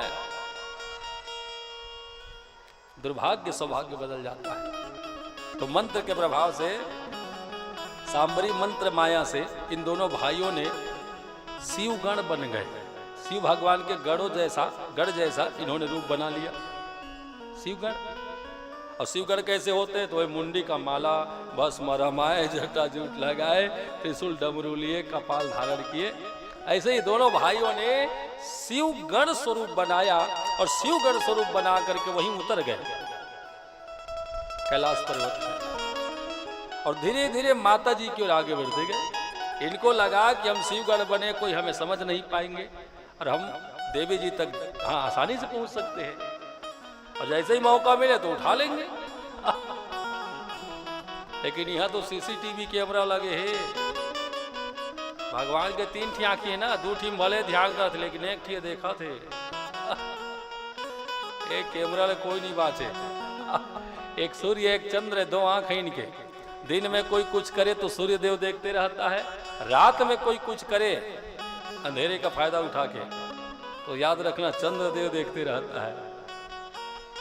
और चंदा जी ले मामा का कथन हम चंदा जी घलो समुद्र ले निकले है और माता लक्ष्मी घलो समुद्र ले निकले है। लक्ष्मी जी ले माता कथन तो लक्ष्मी के भाई हम मामा हो इसलिए हम चंदा मामा बोलते हैं। उसने एक जगह कहा पाले थे झिलैका का थे, हाँ महाराज अब बंदर मामा बिल्ली मौसी क्यों बोलते हैं? तो मैं कहूँ कर उत्तर मुँह कर तय सर्च कर भाई बोला, जो मेरी समझ की मैं सर्च किया, अपनी समझ का तुम करो। अब बिल्ली को मौसी क्यों बोलते हैं, बंदर को मामा क्यों बोलते हैं, मैं नहीं समझता। तो जैसे ही नजदीक आए गिरते ही मर गए, बोल शेरा वाले मैया की। वो गेंद माता जी के हाथ से छूटने के बाद वज्र बन गया, वज्र बन गया, अमोघ वज्र, और दोनों भाइयों को एक साथ धराशायी कर दी माता जी। स्त्री के हाथ से मृत्यु लिखा था ना, इसलिए माता जी ने गेंद उछाल करके दोनों का वध कर डाला, और वो गेंद कुछ क्षण बाद दोनों का वध करके वही पृथ्वी में समा गया। और जब पृथ्वी में गेंद समाया तो उसी में से एक शिवलिंग प्रकट हो गया, कंदुकेश्वर नाम प्रकट हो गया। बोल कंदुकेश्वर भगवान की। वो गेंद से भगवान शिव जी का लिंग प्रकट हो गया, शिवलिंग। समस्त देवतागण वहां प्रकट हुए, संत महात्मा मुनि सब लोग आए हैं, और कंदुकेश्वर भगवान नाम से वो शिवलिंग का पूजन करके वो कंदुकेश्वर नाम दे के अपने अपने धाम को गए हैं। नया रूप में भगवान को देखा, कंदुकेश्वर के रूप में। हे सौनकादि ऋषियों, माता भवानी जी कंदुकेश्वर रसज्ञम च तल्लिंगम भवदत्ता ज्येष्ठवर समीपे तु सर्व दृष्टि निवारणम। जो भी कंदुकेश्वर भगवान जी का, ये वाराणसी में है, जो भी कंदुकेश्वर भगवान जी का दर्शन करे, स्पर्शन करे, पूजा करे, अभिषेक करे, वो मुक्त हो जाएगा। चाहे कितना भी पाप की हो, कंदुकेश्वर शिवलिंग का दर्शन करते उनका सारा पाप मिट जाएगा। ऐसा वचन दे करके भगवान शिव जी और माता पार्वती जी ने, शिव जी और माता पार्वती जी ने समस्त भक्तों को वचन दिया, प्रतिज्ञा किया, जो भी दर्शन करे वो पाप मुक्त हो जाएगा, पाप मुक्त हो जाएगा।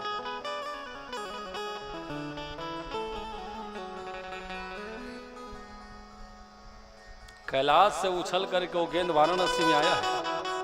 अब सोचा कतका जोर से मारे हो।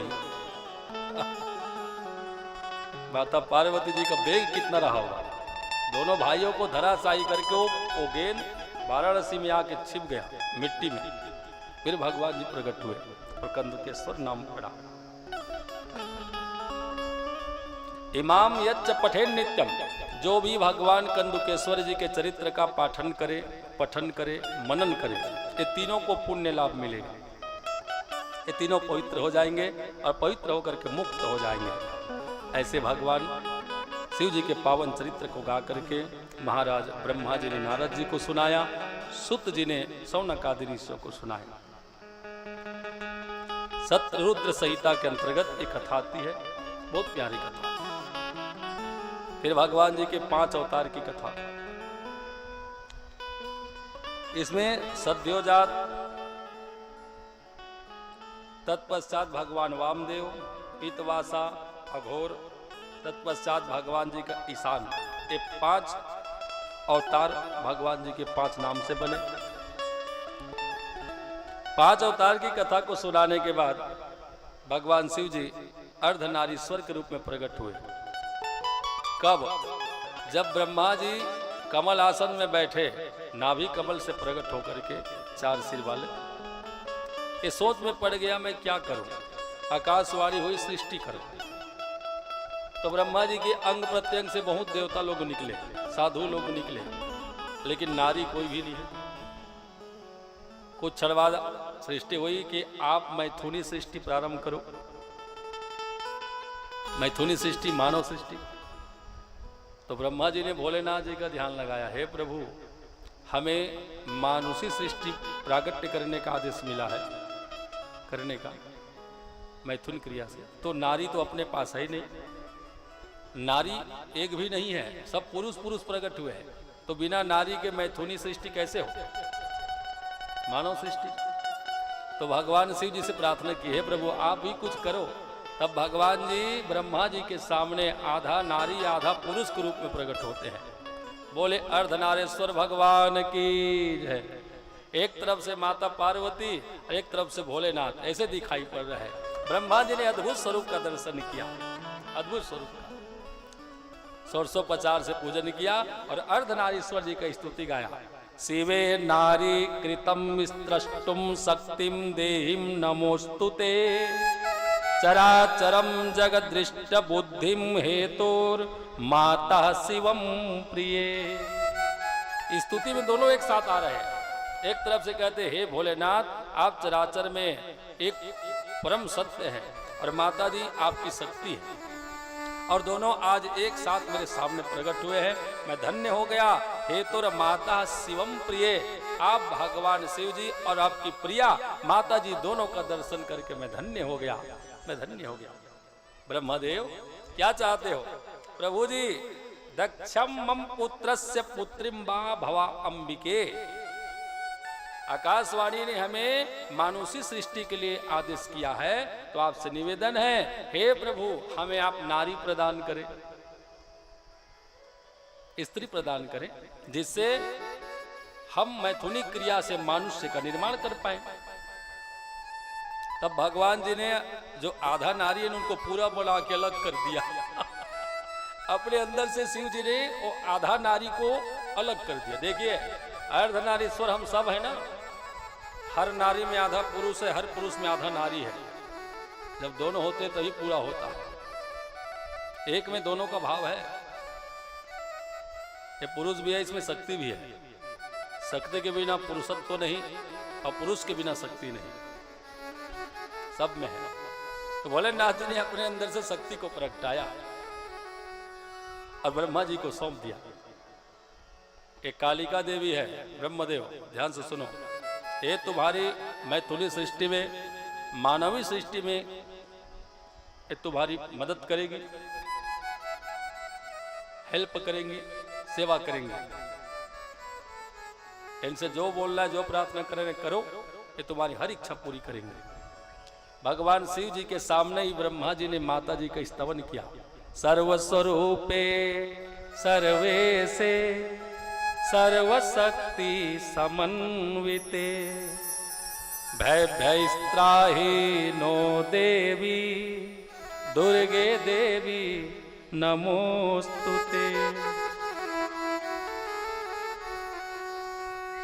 सर्वमंगल मांगल्ये शिवे सर्वार्थ साधिके शरण्ये त्र्यंबके गौरी नारायणी नमोस्तुते। हे मां, मैं शरण में आया हूं, शरणागति स्वीकार करो। हे आदि शक्ति माता, हे भवानी, हे काल रात्रि, हे जगदम्बिके, मदद करो। क्या चाहते हो? बस तुम्हारी क्या इच्छा है? माता जी मुस्कुरा करके बोली, क्या चाहते हो? तुम्हारी इच्छा क्या है? बोले मैया, मैं चाहता हूं कि आप, मेरा एक पुत्र है, मेरे पुत्र है, नाम है दक्ष। वो प्रजापतियों में श्रेष्ठ है मेरा पुत्र दक्ष। मैं चाहता हूं आप मेरे पुत्र दक्ष के घर में बेटी बन के जन्म ले, ताकि मानुषी सृष्टि आगे बढ़े और आपकी लीला आगे बढ़े, सृष्टि में वर्धन हो। इसलिए हे मैया, आपसे निवेदन है, आप न पुत्र दक्ष के घर में बेटियां बन के जन्म ले लो। माता जी ने कहा ठीक है, ऐसा ही होगा, तुम जो चाहते हो वही होगा। मैं समय आने पर स्वयं दक्ष के घर बेटी बन के जन्म लूंगी और तुम्हारी जो भी इच्छा है वो सब पूरी करूंगी। सप्तमे चैव वराहे कल्पे, और समय के इंतजार करो, वराह कल्प का वो समय दक्ष के घर में जन्म लेके आऊंगी और तुम्हारी हर एक मनोकामना पूर्ण कर दूंगी। इतना बोल के देवी जी शंकर जी में फिर घुस गई।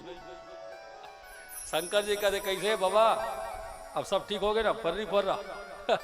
शंकर जी ने कहा क्यों ब्रह्मदेव, अब ठीक हो गया ना? आपके मन में कोई संशय नहीं है, इंतजार करो, देवी जी सब पूरा कर देंगे। इतना बोल के भगवान शक्ति को साथ में लिए और फिर से उसी अर्धनारीश्वर रूप में परमात्मा अंतर ध्यान हुए। इसी दिन से भगवान अर्धनारीश्वर का दर्शन होता है। नर में भी वही है और नारी में भी वही है। शिव तत्व सब में है। शिव तत्व से ही ब्रह्मांड है, शिव तत्व से ही संपूर्ण सृष्टि है। कीट पतंग हाथी घोड़ा सब में शिव तत्व है।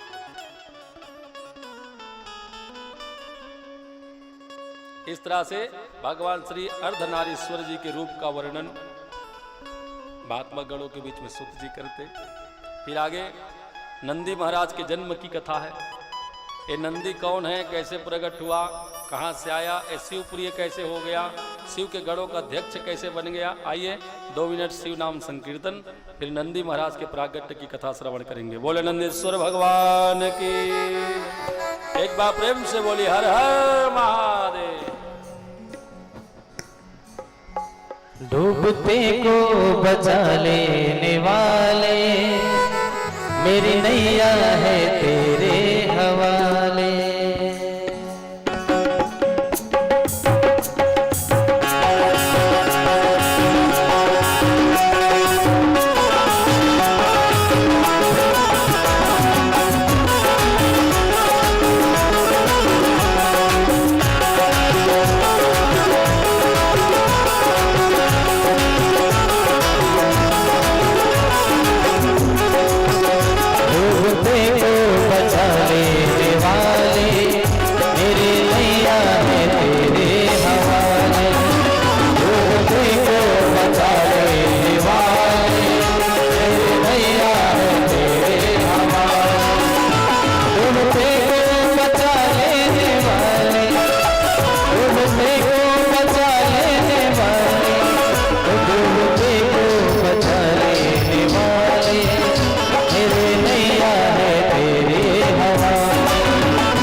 डूबते को बचा लेने वाले, मेरे नैया है तेरे सहारे। डूबते को बचा लेने वाले, मेरे नैया है तेरे सहारे।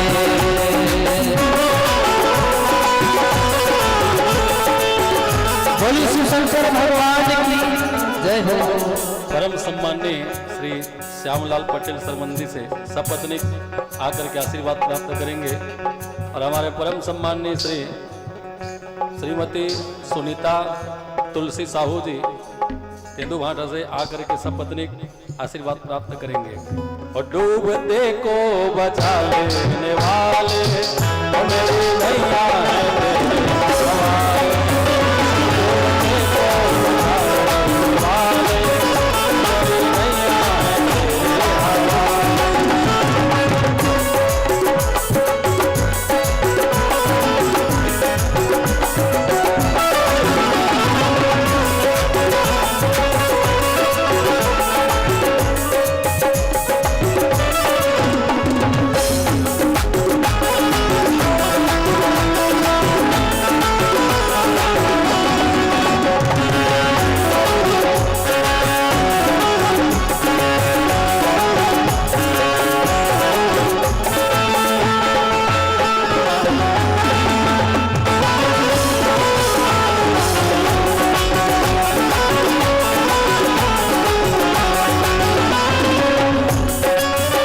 बिन तेरे चैन मिलता नहीं है, भूलिया साथ खिलता नहीं है। बिन तेरे चैन मिलता नहीं है, भूलिया साथ खिलता नहीं है। तेरी मर्जी बिना इस जहां में एक पत्ता भी हिलता नहीं है। तेरी मर्जी बिना इस जहां में एक पत्ता भी हिलता नहीं है।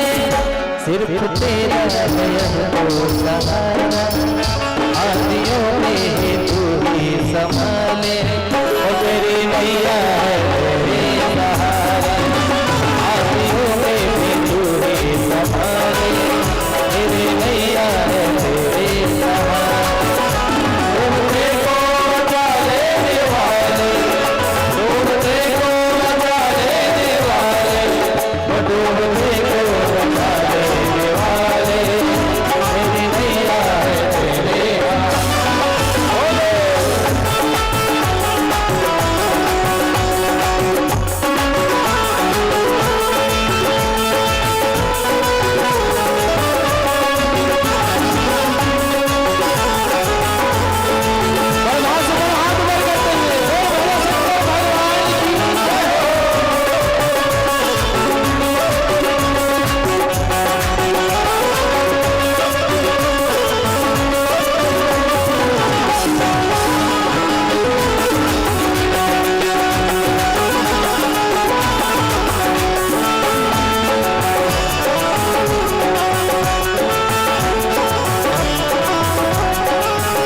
मैंने बांध लिया, ओ मैंने बांध लिया, मैंने बांध लिया प्रेम वाला कंगना, मैंने बांध लिया प्रेम वाला कंगना।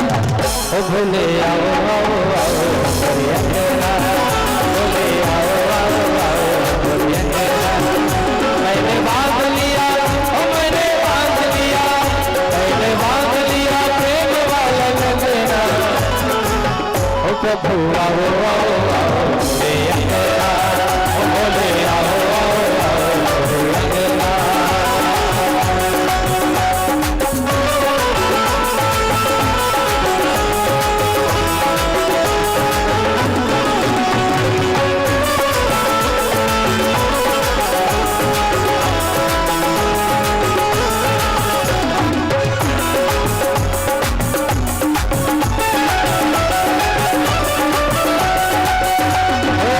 मेरा मन पापी पावन तू कर दे, मेरा मन पापी पावन तू कर दे।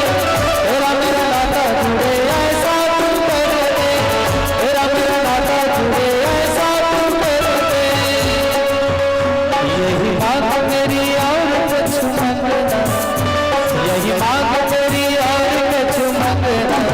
ओ भोले आओ आओ आओ मेरे अंगना, भोले आओ आओ आओ मेरे अंगना। मैंने बांध लिया, ओ मैंने बांध लिया, मैंने बांध लिया प्रेम वाला कंगना, मैंने बांध लिया प्रेम वाला कंगना।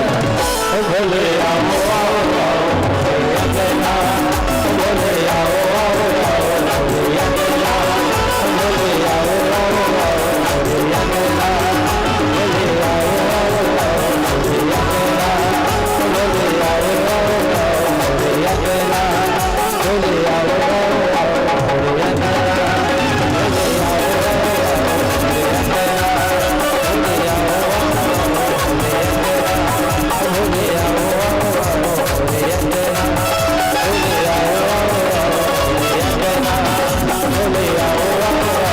मेरे अंगना, भोले आओ बोलिए भोलेनाथ भगवान की जय।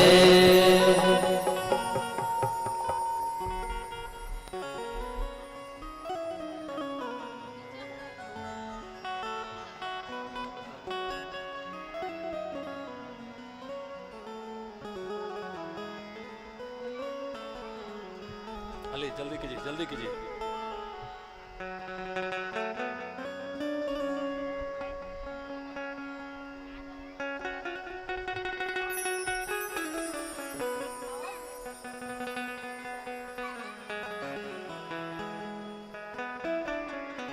श्री शिवाय नमस्तुभ्यम। चलिए बैठिए।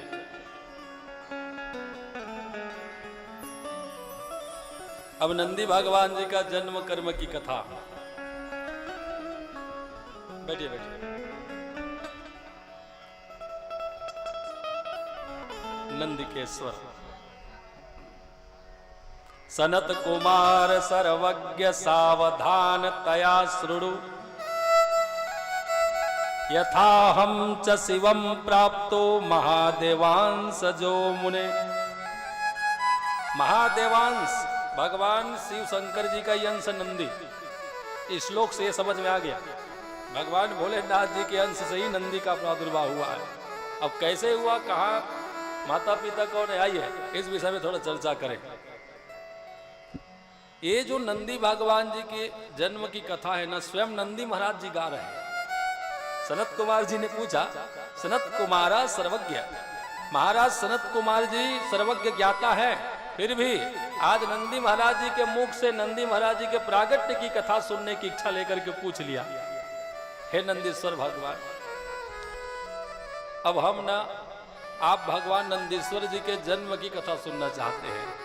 आप कैसे प्रकट हुए हैं, शिव जी ने आपको गढ़ रूप में कैसे स्वीकार किया और आपको गढ़ों का अध्यक्ष कैसे बना दिया, ये सारी कथा हमें आप गा करके सुनाइए। ओहो, नंदी कहता है क्या पूछ लिया सनत कुमार, अब मैं स्वयं के जन्म की कथा गाऊं? चलो कोई बात नहीं, भोलेनाथ भगवान जी की कृपा की कथा है तो गाने में कोई दिक्कत नहीं। सुनो ध्यान से।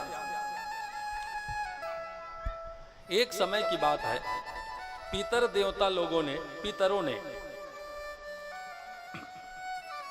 महामुनि सिलाद जी से, सिलाद मुनि जी से आकर के पितरों ने कहा, हे वत्स सिलाद, पुत्र के बिना हम पितरों का कोई गति नहीं होगा, इसलिए तुम पुत्र पाने के लिए कुछ उपाय करो। तुम्हारा पुत्र होगा तभी तुम्हारे पूर्वजों का, हम पितरों का उद्धार होगा। सिलाद मुनि के पितर जो है ना, पितर अभी तक उनका उद्धार नहीं हो पाया है, वो बेचारे भटक रहे। किस लिए? क्योंकि सिलाद महाराज जी का कोई संतान नहीं है, पुत्र नहीं है। तो पितर देवता दुखी होकर एक दिन आए और सिलाद मुनि से बोले, हे वत्स, हे पुत्र सिलाद, तुम पुत्र प्राप्ति के लिए कोई उपाय करो। जैसे तुम पुत्र प्राप्त होगा तुम्हें, तुम पुत्रवान बनोगे, पिता बनोगे, हम पितरों का उद्धार हो जाएगा। तो महाराज सिलाद जी को बहुत पीड़ा हुई इस बात से कि मेरे पितर अभी भी भटक रहे हैं। दुखी हो गए और दुखी होकर के भगवान इंद्र की सभा में जाकर के इन्होंने प्रार्थना किया। इंद्र भगवान का ध्यान लगाया, स्तुति गाया। इंद्र भगवान जी सामने हुए, प्रार्थना कर लिया, हे प्रभु, अयोनिजम मृत्युहीनम पुत्रमिच्छामि सुव्रतम। मैं दुख लेकर के आपके दरबार में आया हूं, मैं बड़ा दुखिया हूं, मैं चिंतित भी हूं, परेशान भी हूं मेरे पूर्वजों को लेकर के। अरे मुनिराज सिलाद जी, आप किस बात से परेशान हैं, क्या चाहिए आपको? मैं देवताओं का राजा हूं, जो मेरे से बन पड़े मैं दे सकता हूं। यदि मेरे एरिया के अंदर, दायरे के अंदर आपकी इच्छा है तो मैं पूरी कर सकता हूं, बताओ क्या चाहते हो? तो सलाद मुनि ने कहा, अयोनिजम मृत्युहीनम, मुझे एक अयोनिज पुत्र चाहिए जिसकी कभी मृत्यु ना हो। बाबा, सिलाद मुनि ने कहा, हमें बेटा चाहिए जो अयोनिज हो, किसी मां के गर्भ से जन्म न लिया हो, ऐसा कोई बेटा हमें आप दो और वो कभी ना मरे।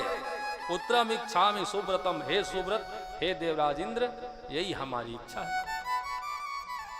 हम पितरों की गति के लिए मृत्युहीन बेटा चाहते हैं, जिसकी मृत्यु कभी ना हो और जो मां के गर्भ से जन्म न लिया हो। आप हमें अयोनिज रूप में पुत्र प्रदान करें। इंद्र देवता आश्चर्यचकित हो गया। महामुनि सिलाद जी, हाँ प्रभु, भैया न तो ब्रह्मा जी में, न विष्णु जी में, न मुझ में, किसी देवता में इतना पावर नहीं है कि आप अयोनिज पुत्र दे, वो भी मृत्युहीन, कभी ना मरे, ऐसा तो हम तीनों नहीं दे पाएंगे। न तो ब्रह्मा जी में न तो विष्णु जी में किसी में सामर्थ्य नहीं है आपको अयोनिज पुत्र देने का जो कभी ना मरे। तो मेरा क्या होगा महाराज, मैं प्रबल इच्छा लेके आया हूं दरबार में। तो एक काम करो, एक काम केवल अवघड़दानी बाबा भोलेनाथ ही कर सकते हैं। बोले भोलेनाथ भगवान की। दूसरा किसी में पावर नहीं, जो असंभव है ना वो सबको भोलेनाथ जी संभव करते हैं, अनहोनी को भी होनी बना देते हैं। इसलिए हे शिलाद महाराज जी, आप यहां से चल के डायरेक्ट भगवान भोलेनाथ जी के दरबार में जाओ। भोलेनाथ जी तक जाना इतना सरल बात नहीं है। इसलिए शिलाद मुनि जी ने देवराज इंद्र के कहे अनुसार भगवान शिव जी का साधना किया। वहां तक जाना, कैलाश में जाना, वहां से वापस आना, पता नहीं जाके हम आए ही नहीं, रास्ते में ही खप गए, गड़बड़ हो जाएगा। इसलिए अच्छा है भगवान को प्रसन्न करने के एक बढ़िया रास्ता है, शिव जी का हम नाम मंत्र जाप करें, उनका ध्यान करें और बढ़िया आसन लगा करके शिव भगवान की तपस्या करने लगा।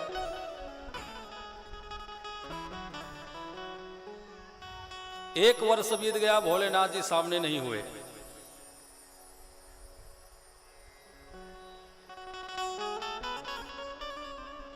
जब एक वर्ष तक भोलेनाथ जी सामने नहीं आया तो कठिन तपस्या प्रारंभ कर दिया।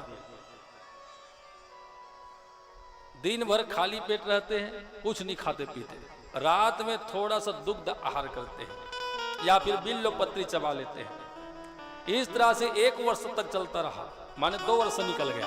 2 वर्ष में भी शिव जी प्रसन्न नहीं हुए तो खाना ही बंद कर दिया, केवल वायु के सहारे से रहे और मंत्र जाप करते रहे। बताया जाता है उनका पूरा शरीर सूख गया, मुंह सूख गया, जल के अभाव में केवल वायु पड़ रहे, वायु। इनकी कठोर साधना देख करके त्रिलोक में हाहाकार मच गया, देवता लोग गंभीर हो गए, संत महात्मा सब दौड़े दौड़े आ रहे, कौन है ये, किसकी तपस्या है, ये चराचर में इसका प्रभाव पड़ने लगा है। भयानक तेज होने लगा, इनके बदन से प्रकाश निकलने लगा, समस्त प्राणी चकाचौंध हो रहे थे। भगवान भोलेनाथ जी मुस्कुराए, देवराज इंद्र, हे देवताओं घबराओ मत, ये प्रकाश कहीं और से नहीं, मेरा प्रिय भक्त शिलाद मुनि से आ रहा।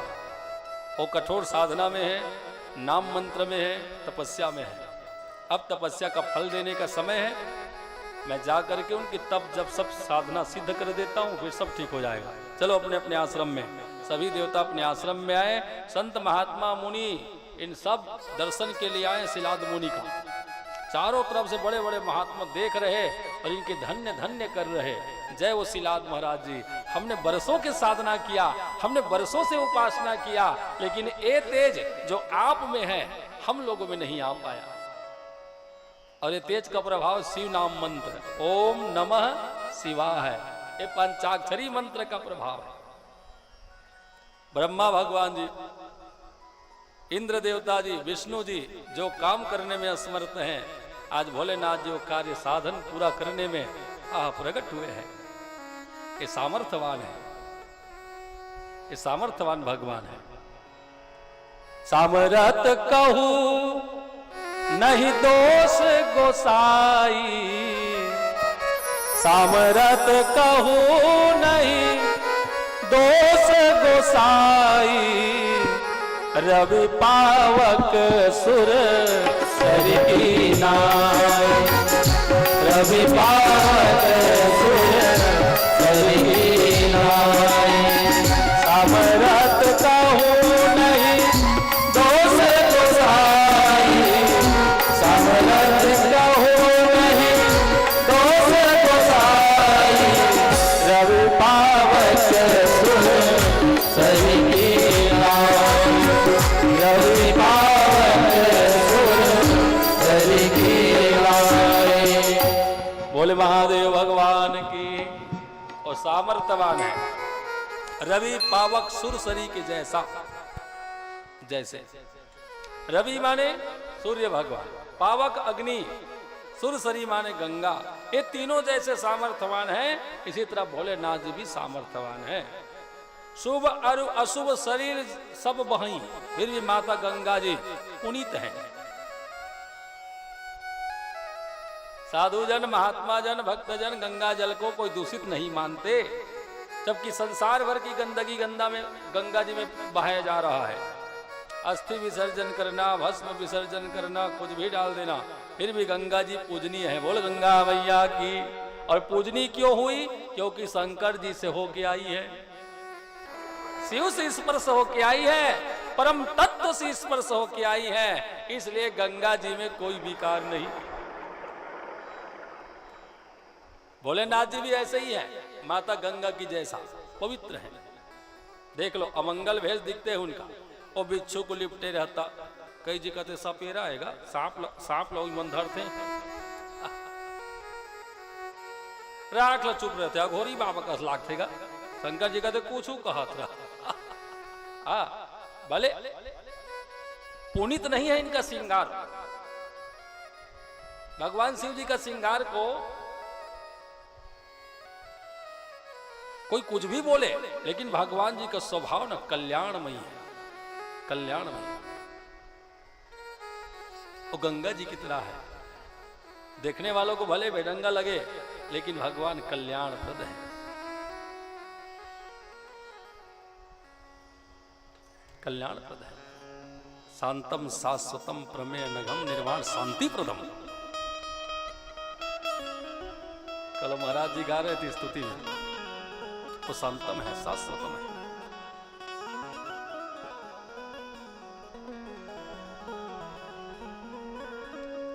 भोलेनाथ भगवान जी सस्वरूप त्रिशूल डमरू लिए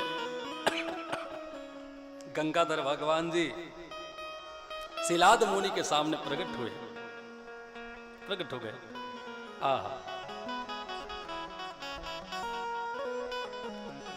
विषमता में भी जो समता बनाए रखे वही शिव है। बहुत झंझट हो रहे घर में, परिवार में, फिर भी जो शांत बना है, घर को टूटने नहीं देता है, अपनी मति बुद्धि से सबको बांध के रखा है, चतुराई से सबको लिपट के रखा। लड़का मन काव काव करा थे, ती गणेश का है पापा तो सांप ला देखबे में मुसवल खा दी। कार्तिकेय का है पापा मोर मोर भूखाए सांप ला खा दी। पार्वती का थे मैं बगल में बैठे हो तो गंगा का बैठा रहे ऊपर में निकाला। इस तरह से घर में इतनी भी समता है, फिर भी शंकर भगवान जी समभाव बने हैं। यही तो शिव है, जो हलाल जैसे विष के ताप को भी गला में कंठ में धारण कर ले और शांत रहे, विश्राम को पावे, वही शिव है। विषय की ताप को भी बर्दाश्त करके जो विश्राम में है वही शिव है। विश्राम किसे कहते? सुबह ले काम करेंगे, शाम के आधे हाथ मुंह धो के खा पी के सोते हैं तो हम कथन विश्राम करते, वो विश्राम नहीं, वो तो आराम है, वो थका हुआ वो आराम में है। विश्राम किसे कहते? भारी विषमता में, भारी झंझट में भी हृदय में प्रसन्नता हो, चित्त निर्विकारी हो, मन उदास न हो, टेंशन न हो, मस्त रहे, इसका हृदय आनंद से भरा हो, इस स्थिति में भी उसे विश्राम कहते हैं। शिव शंकर भगवान जी कंठ में विष का ताप बर्दाश्त करते हुए मुस्कुरा रहे, इनका हृदय राम भक्ति से भरा है, राम रस में आनंदित डूबे हुए हैं, इसी का नाम है विश्राम। जो विषम परिस्थिति में जिनको मुस्कुराना आ जाए, विषम परिस्थिति में भी जो मस्त रहे मस्ती में, ये विश्राम होता है। अब कोई कितना भी टेंशन देवे, कोई कितना भी कुछ बोले भोलेनाथ जी को, कोई कितना भी उपद्रव करे, उनका अब फेस से मुस्कान नहीं जाएगा। वो विश्राम को पा गया है, वो विश्राम को पा गया है। और जिन्होंने विश्राम पा लिया, उनके आगे पीछे कोई कुछ भी बोले, कुछ भी करे, उनको फर्क नहीं पड़ता है। भोलेनाथ जी मुस्कुरा करके बोले, हे मुनिराज शिलाद, तुम्हारी क्या इच्छा है? तुम्हें जो चाहिए मिलेगा, बोलो। किस लिए साधना, किस लिए भक्ति, किस लिए भजन किया, किस लिए किया है सब?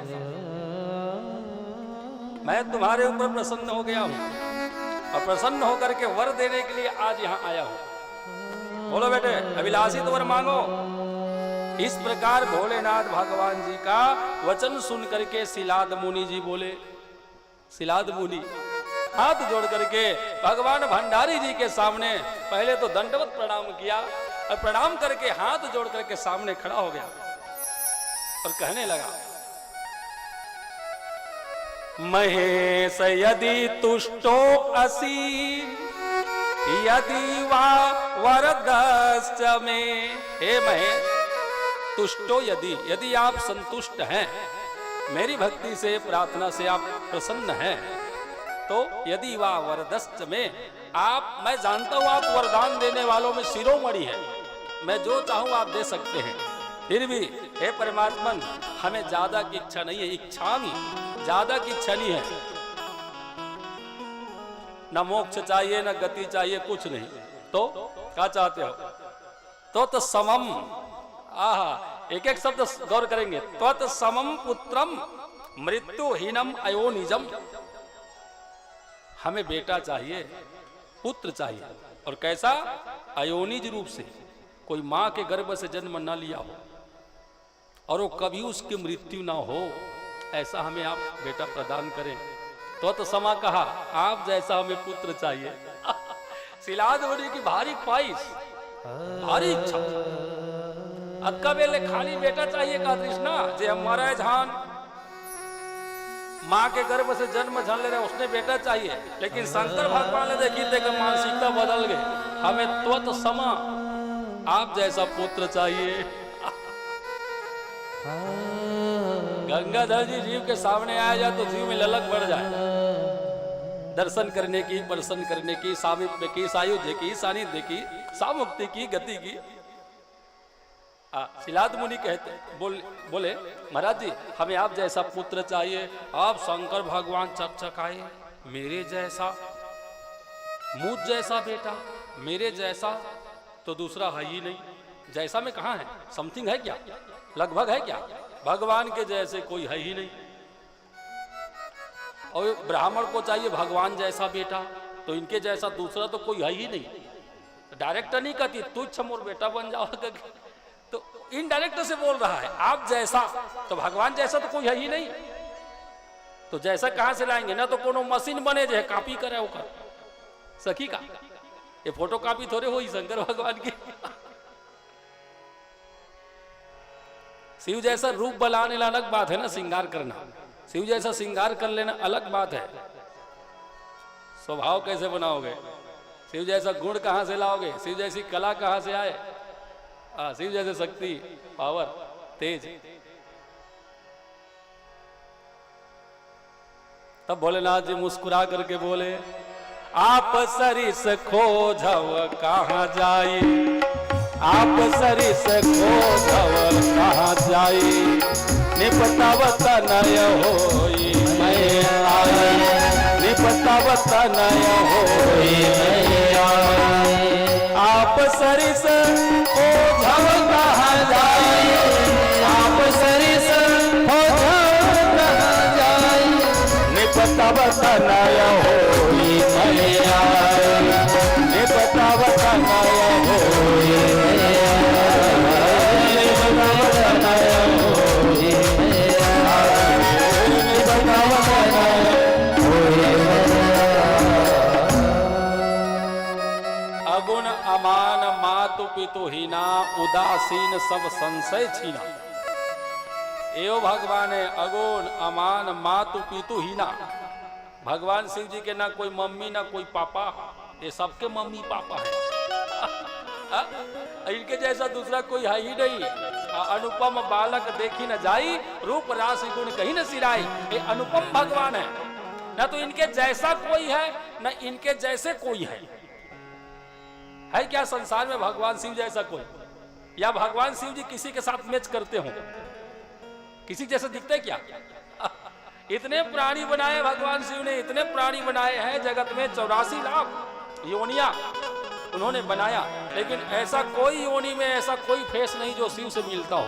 बोल शिव शंकर भगवान की। और सभी फेस को अलग अलग बनाया, कुछ न कुछ अंतर सब में है। बताओ तो कितने सुंदर कलाकारी कोई करे सखी का।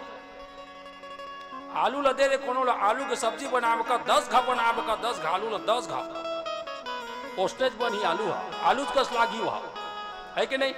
अब भगवान करोड़ों बने लेकिन एक कोठी कस नहीं है। सब आने आने स्वाद के, सबके मन के अलग अलग भाव, सबके अलग अलग विचार। करोड़ों आदमी में किसी का मन किसी से मैच नहीं होता, किसी का विचार किसी से मैच नहीं होता।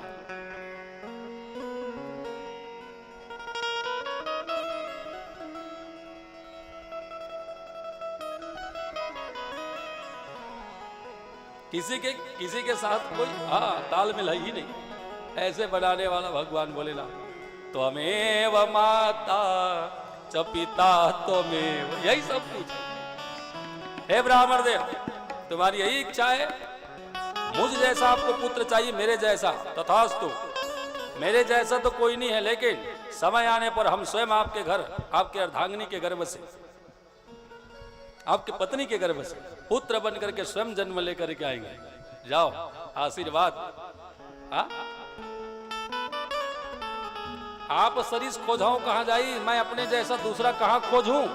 इसलिए भैया टेंशन पालना अच्छी बात नहीं है। तथास्तु, नहीं पता वो तनय हो ही मैं आई, समय आने पर मैं स्वयं आपके घर पुत्र बन के आ जाऊं। बोल भोलेनाथ भगवान की। इतना वचन देके भोलेनाथ जी अंतर ध्यान हो गए, चले गए।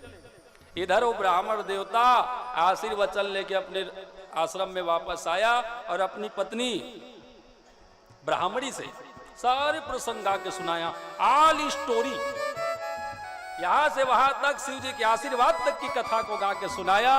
इनकी पत्नी धर्म पत्नी है, ब्राह्मणी पतिव्रता नारी है, प्रसन्न हो गई और पति सेवा में लग गई।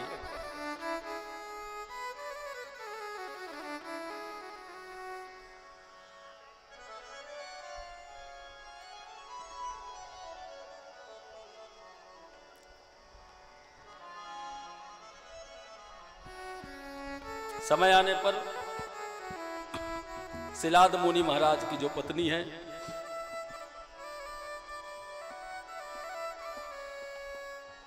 वो गर्भ धारण करी। देख लो, अब तक गर्भ टीका नहीं था। पहली बार भगवान भोलेनाथ जी का उपासना करने से, पूजा पाठ करने से मां बनने जा रही है। पहली बार गर्भ टीका है, बहुत प्रसन्न है मां।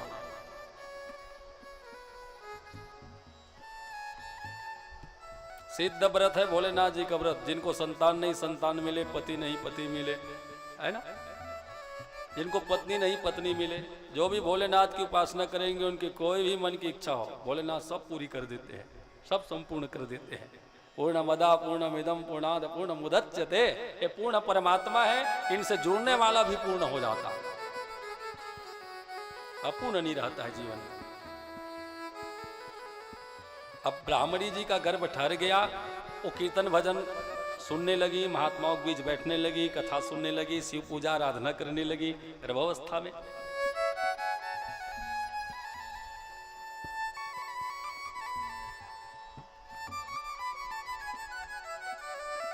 बताया जाता है पत्नी ब्राह्मणी गर्भवती हुई और एक दिन सिलाद मुनि जी यज्ञ करने के लिए मिट्टी को खोद रहे थे, यज्ञशाला में कुंड बनाने के लिए मिट्टी को खोद रहे थे। तो सिलाद मुनि के परछाई से एक भयानक तेज उत्पन्न हो गया और वही खोद रहे यज्ञ कुंड में से एक सुंदर बालक प्रकट हो गया। बोल भक्तवत्सल भगवान की। और इनकी पत्नी को, जो गर्भधारण एहसास करती थी, इनकी पत्नी को आनंद हो गया, वात्सल्य उमड़ गया इनके हृदय में। बताओ, और बालक कहाँ, यज्ञ वेदी में प्रकट हो गया। तेजवंत, 4 भुजा वाला, 3 नेत्र वाला, बड़ा सुंदर बालक। साक्षात शिवंश है। पुत्र को पा करके महाराज सिलाद मुनि जी बड़े हर्षित हो गया, आनंदित हो गया, गले से लगाया और आनंद होकर के कहा, बेटे तुम्हारे आने से मैं आनंदी हो गया, इसलिए तुम्हारा नाम नंदी होगा। बोल नंदी महाराज की। इस तरह भगवान नंदी जी का प्रादुर्भाव हुए हैं। यज्ञशाला में यज्ञ वेदी से प्रकट हुए, तेज प्रकाश के रूप में, तेज बहुत सुंदर रूप से। इस बात की जानकारी देव सभा में भाई, संत महात्मा की सभा में भाई, सब दौड़े दौड़े आए और धूमधाम से महाराज नंदी जी का जन्म उत्सव मनाया गया। समस्त देवता फूल बरसा रहे और नंदी जी का जय जयकार करके यशोगान कर रहे। धीरे धीरे महाराज नंदी जी 6 वर्ष के हुए हैं। अभी महाराज नंदी जी देव स्वरूप में है ना, 4 भुजा वाले, ये नंदी जैसा नहीं है अभी।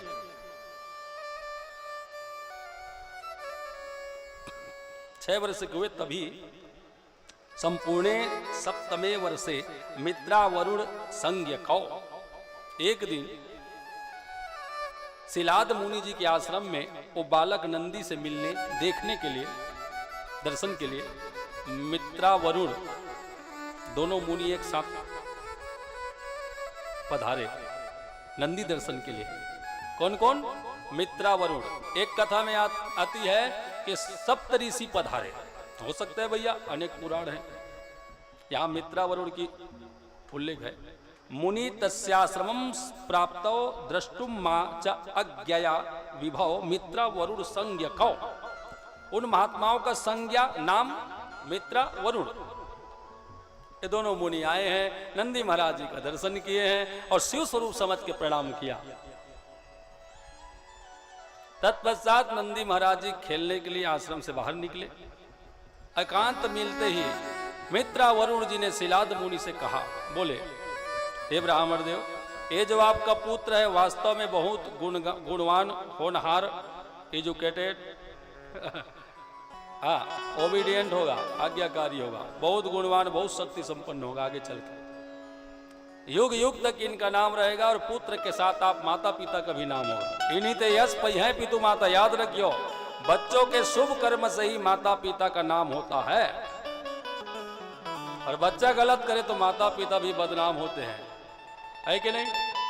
पुत्र अच्छा करे तो पुत्रवती जुगती जग सोई, माँ का जन्म देना सफल हो जाता है, माँ का गर्भ धन्य हो जाता है। संस्कारी बच्चों को जन्म देके, देश हित में सेवा करने वाले बच्चों को जन्म देके, भगवत सेवा करने वाले बच्चों को जन्म देके, समाज की सेवा करने वाले बच्चों को जन्म देके, फौजी के रूप में पुत्र को जन्म दे करके देश की सेवा में लगा हो, आर्मी के रूप में बच्चों को जन्म देके माँ धन्य हो जाती है, धन्य हो जाती है। महाराज जी, ये बालक बहुत होनहार होगा, बहुत गुणवान होगा, बहुत संस्कारी होगा, लेकिन क्या है? लेकिन बट परंतु जब आते ना तो अधूरा हो जाते। लेकिन बट परंतु असना शब्द है, कतको लंबा काट देते, है कि नहीं? कतको लंबा ककरो बड़ाई रहा है, यश रहा है, लेकिन कहीं तहाँ काट जाते।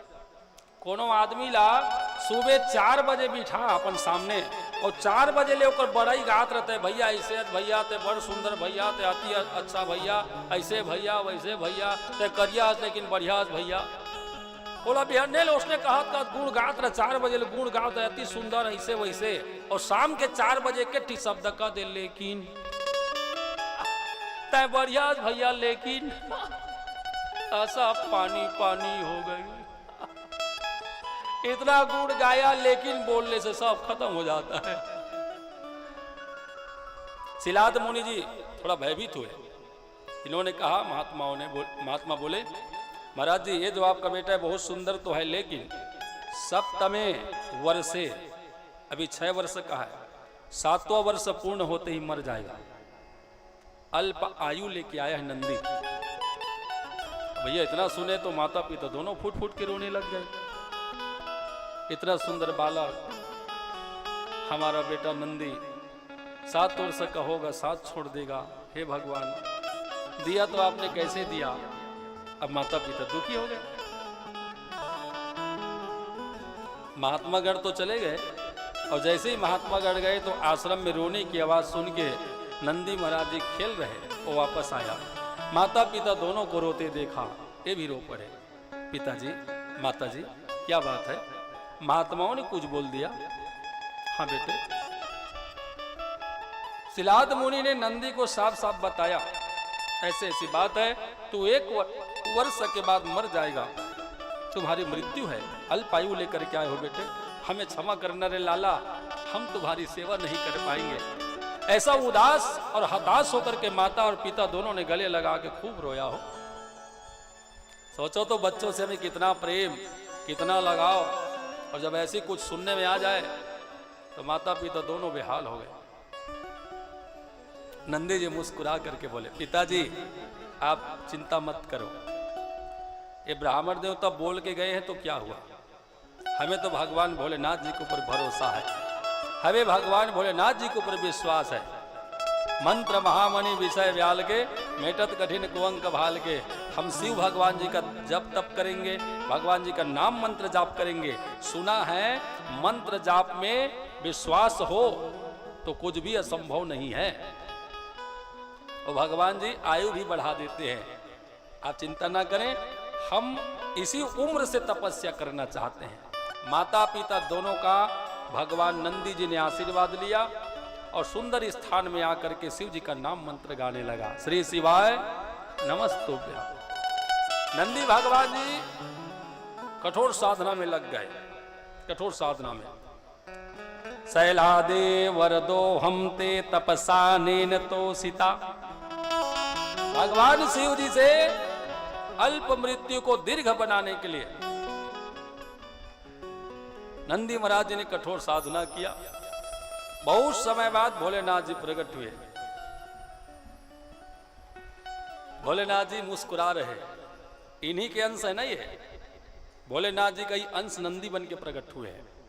कहो बेटा नंदी, हम प्रसन्न हैं, क्या चाहते हो, वर मांगो। इस प्रकार भगवान शिव जी के मधुर वचन को सुन करके नंदी कहने लगा। नंदी जी कहते, हे सनत कुमार महाराज, भगवान भोलेनाथ जी ने जब मधुर वचन में ऐसा कहा ना तो मैं उदार हो गया, गदगद हो गया। अब भगवान भोलेनाथ जी को प्रणाम करके मैंने कहा, प्रभु आपको जो अच्छा लगता हो ही वरदान दे दो। ये नहीं कहा कि आप मेरी आयु बढ़ा दो, मुझे और जीना है, ऐसा नहीं। क्योंकि महात्मा जो होते हैं, जिनको भगवत प्रेम होता है, उनको जीने की इच्छा नहीं, उनको संसारी इच्छा नहीं, उनको मरने का डर नहीं। जो प्रेमी होते हैं भगवान से केवल प्रेम चाहते हैं। हे भोलेनाथ, आपको जो अच्छा लगे वरदान दो। घर में रोना गाना है, घर में सब दुखी हैं, आप सब समझते हैं प्रभु, बाकी आपको जो अच्छा लगे आप वरदान दो। सुनो बेटे, वो जो ब्राह्मण आए हुए थे ना आंगन में, ये बताने कि तुम अल्पायु हो, वो सब मेरी माया है। मैंने ही तुम्हें जप तप में लगाने के लिए, मंत्र जाप में लगाने के लिए ब्राह्मणों को भेजा। तुम्हारी कोई अल्पायु नहीं है, तुम जुग जुग तक जियोगे, तुम्हारी कभी मृत्यु नहीं होगी। मदवलः पासर्वगो नित्यम ममेष्टो भवितानिसम, न जरा न जन्म मृत्यु वह मत प्रसादात भविष्यति। देख लो, इतना कुछ कहा है भगवान ने। नंदी, न तुम जन्म लोगे न मरोगे, तुम अजर अमर हो। जैसे मैं हूं, मेरा कभी विनाश नहीं होता, उसी तरह तू भी अविनाशी है। नंदी घबराओ मत, तो सब मेरी माया है, माया। मत प्रसादात भविष्यति, भविष्य में तुम्हारा बहुत सम्मान होगा। देव सभा में तुम्हारी शक्ति, तुम्हारी ताकत, तुम्हारे पौरुष, तुम्हारे बल के सामने कोई नहीं टिक पाएगा। तुम्हारे बल की बराबरी कोई देवता नहीं कर पाएगा, कोई दैत्य नहीं कर पाएगा। जाओ, आशीर्वाद। और सुनो मेरी बात, तुम मुझे बहुत प्रिय हो, इसलिए आज से तुम मेरे पुत्र हो। जहां तू रहेगा वहां मैं रहूंगा, और जहां मैं रहूं वहां तू रहेगा। और जहां मैं हूं और तुम्हारी स्थापना ना हो तो याद रखना नंदी, वो जगह मैं भी छोड़ के कहीं चला जाऊंगा। सुन लीजिए, शिव जी की स्थापना करो तो नंदी साथ में रखो, क्योंकि नंदी से भगवान को इतना लगाव है, जहां नंदी रहे वहां शिव रहे, जहां शिव रहे वहां नंदी रहे। ऐसा स्वयं वचन दिया भगवान। माता पार्वती जी प्रकट हुई। बेटे नंदी, जब इन्होंने अपने पुत्र बनाए लिया तो मैं कहां पीछे रहूं, मैं भी तुम्हें पुत्र रूप में स्वीकार करती हूं। भगवान जी ने नंदी जी को पुत्र कहा तो मां भी ने पुत्र के रूप में स्वीकार कर लिया। बोले जगदम्बा भैया की जय हो। शिवा शिव दोनों ने नंदी को पुत्र बना लिया।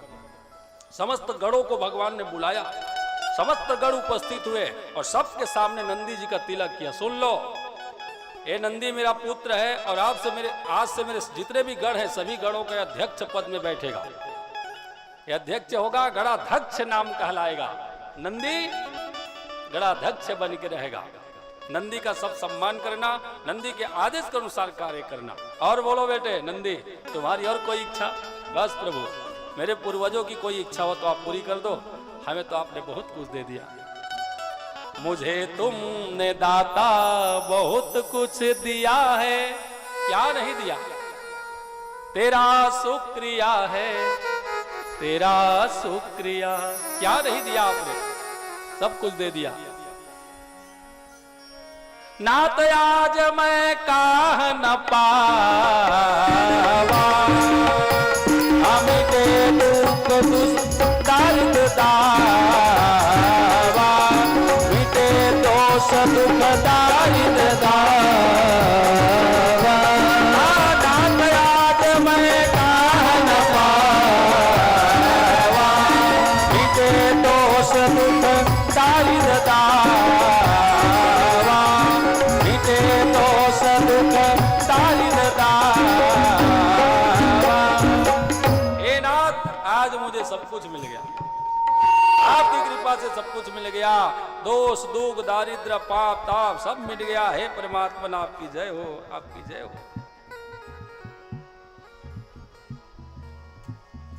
भगवान शिव ने कहा, नंदी तुम एक रूप से नहीं 5 रूप से मेरे देवालय में स्थापित रहना। और नंदी का 5 रूप बनाया। नंदी 5 रूप से प्रकट हुए। एक का नाम नंदी है, जटोदका नंदी, स्त्रोता नंदी, वृषभ नंदी, स्वर्णोदका नंदी और जम्बू नंदी। ये 5 नंदी हुए। और तुम्हारे पूर्वजों को मैं पार लगा देता हूं। भगवान शिव जी कृपा भई, नंदी महाराज के जितने पीतर भटक रहे थे सब पार हो गए। कुल परिवार के साथ नंदी के परिवार वालों को भगवान ने पार लगा दिया। और नंदी के पिता मुनि महाराज शिलाद जी को भी भगवान ने गढ़ों में शामिल करके अपने दरबार में सेवा दिया। अब नंदी को कैलाश में लेकर के आए हैं। कैलाश में भगवान शिव जी ने इनको अभिषेक करा के गढ़ों के द्वारा अधिपत्य बनाया। और जैसे अधिपत्य बनाए तो नंदी महाराज जी अपने स्वयं स्वरूप में आए, नंदी के भेष में प्रकट हो गए हैं। बोले नंदी महाराज की जय। कपूर जलाइए, कपूर। नंदी महाराज के लिए कपूर जलाइए। नंदी महाराज जी प्रकट हो गए हैं। आइए, नंदी महाराज जी का पावन गाथा हमने श्रवण कर लिया। अब 2 मिनट कीर्तन, भगवान नाम संकीर्तन, फिर आगे बढ़ेंगे।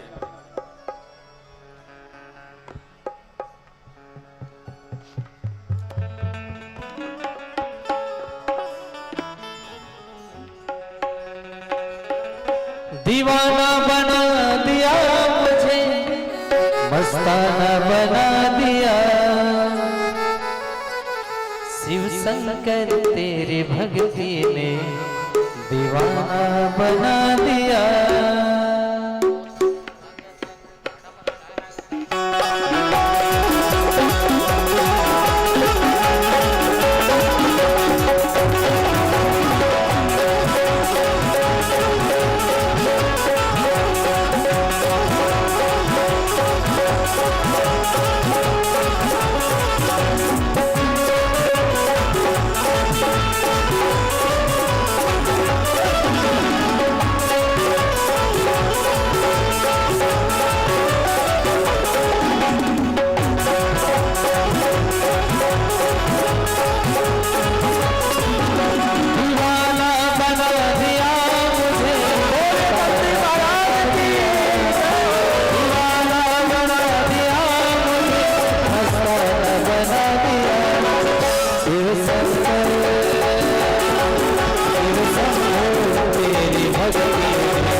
की हर हर महादेव, हर हर महादेव, महाकाल की। आज के इस श्री साहू परिवार द्वारा आयोजित श्री शिव महापुराण कथा में आए हुए आप सभी अतिथियों का मैं हार्दिक वंदन अभिनंदन करता हूं। आज के इस सप्तम दिवस कार्यक्रम में कथा श्रवण हेतु हमारे बलौदा बाजार पूर्व जिला बलौदा बाजार भाटापारा से सम्मानीय विधायक सम्मानीय श्री इंद्र साव जी और उनके साथी सम्मानीय अरुण यादव जी, अध्यक्ष ब्लॉक कांग्रेस कमेटी भाटापारा सम्मानीय सत्यजीत सिंधे भाटापारा से आपको मैं सादर निवेदन अभिनंदन करता हूं। व्यासपीठ से आशीर्वाद प्राप्त करेंगे सम्मानीय इंद्र साव जी एवं साथी।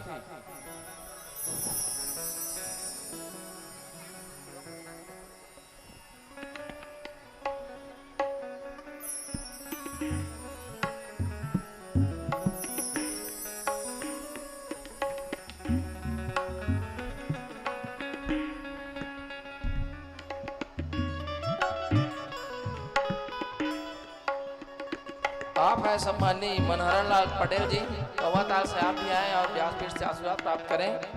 सम्मानीय राधे श्याम साहू बरगांव से सपरिवार आएंगे और आशीर्वाद प्राप्त करेंगे।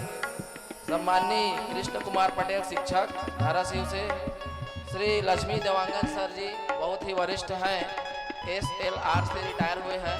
सम्मानीय लक्ष्मी देवांगन सर जी।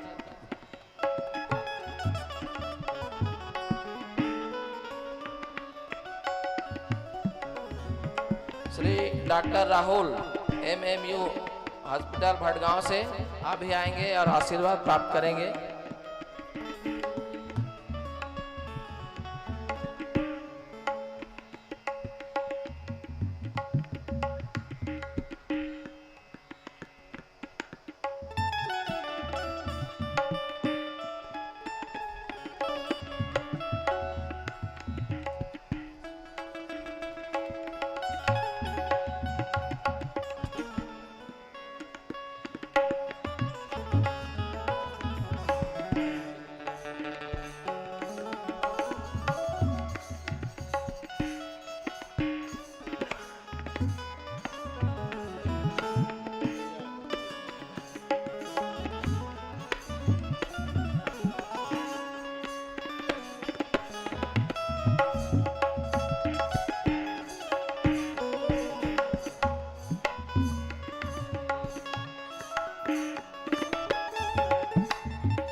मैं सम्मानीय भाटापारा विधायक बड़े भैया सम्मानीय श्री इंद्र साव जी से निवेदन करता हूं कि हमको 2 शब्द संबोधित करेंगे। सम्मानीय इंद्र साव।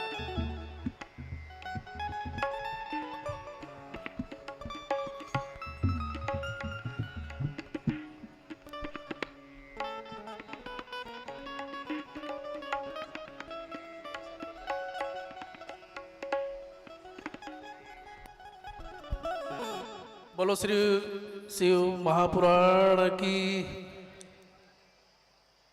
श्रीमद आदिशक्ति भोलेनाथ की, परम पूज्य आचार्य चौबे जी कथा स्थल में उपस्थित बहुत सम्माननीय श्री केवल राम साहू जी, भैया कामता प्रसाद साहू जी, राम दुलार साहू जी, बुद्धेश्वर साहू जी, और हमारे साथ में आए भाटापारा से अरुण यादव जी, सतीश जी सेंडे जी, अभी भटगांव के सब कथा स्थल में उपस्थित बहुत सम्माननीय सब सियान मन, माता बहनी मन, बहुत सौभाग्य की बात है हमार कि ये कथा स्थल में हम लोग पहुँचे के अवसर मिलिस। अब कहे गए है कि भाग्यशाली होते जिकर घर में कथा के आयोजन होते, अवकर से भाग्यशाली होते वो कर सुनने वाला मन, श्रवण करने वाला मन। मोर मानना है कि ईश्वर के प्रति यदि हमारे संपूर्ण यदि आस्था है, निष्ठा है, तो कोई भी कार्य असफल नहीं हुआ। आवाज हुई लगन और निष्ठा से मैं विधायक बने हो, ये मोर पर बहुत सौभाग्य की बात है। मैं चाहता हूँ कि आप मन भी भगवान के प्रति, ईश्वर के प्रति निष्ठा हमेशा बना के रखो। कोई बात ऐसे नहीं होना चाहिए कि हमार कोई काम यदि नहीं हो इस तरह हम पूजा पाठ ला छोड़ दी कि बहुत हो गया, अतः पूजा पाठ करने के बाद भी हमारे कोई काम नहीं होते, ये मन में नहीं आना चाहिए। निरंतर हम यदि लगन से, निष्ठा से, भक्ति यदि करबो तो वहाँ अतका शक्ति मिलते कि कोई भी काम हम बहुत आसानी से सफलता में प्राप्त करथन। आचार्य जी विद्वान के सामने में बहुत ज़्यादा मैं कुछ नहीं बोल सकूँ। मैं अवसर में आप सब लोग बहुत बधाई शुभकामना देवत हूँ कि आप सबके परिवार में, गृहस्थ जीवन में भगवान भोलेनाथ के कृपा बने रहे और आप उनके सुख समृद्धि की ही कामना के साथ में मैं अपन वाणी ला विराम देवत हूँ। बोला बढ़िया सम्मान हमारे आचार्य जी के द्वारा मिलिस, मैं सादर बोला प्रणाम करता हूँ। बहुत बहुत धन्यवाद। धन्यवाद भैया जी।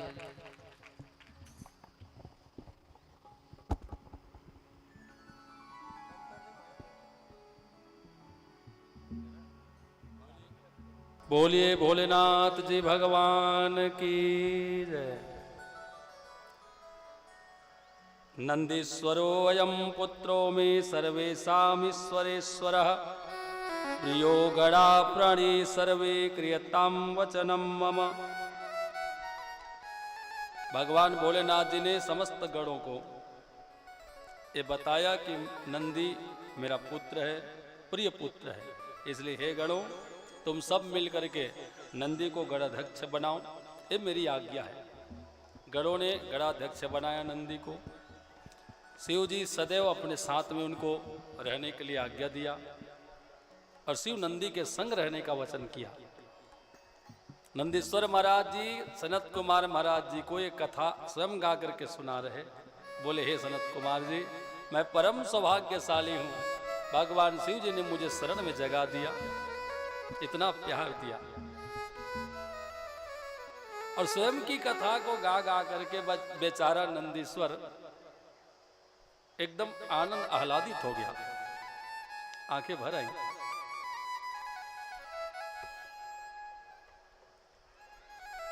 ये बहुत प्यारी कथा है। इस कथा का श्रवण मात्र कर लेने से हे मुनिजनों जन्म लेने का फल मिल जाता है, मानव जीवन सफल हो जाता है और इस लोक में संपूर्ण सुख प्राप्त करके अंत में वो प्राणी परम गति को प्राप्त कर लेता है। बहुत प्यारा कथा है, बहुत सुंदर चरित्र। आगे काल भैरव जी का चरित्र है जो हमने सुन रखा है पहले। फिर भगवान के अनन्य कथा में यक्षेश्वर की कथा, यक्षेश्वर भगवान। तो यक्ष ईश्वर भगवान शिव का यक्ष रूप में प्रकट होना, इसे यक्षेश्वर कहते हैं। तो कब हुए भगवान शिव जी यक्ष, कब बने?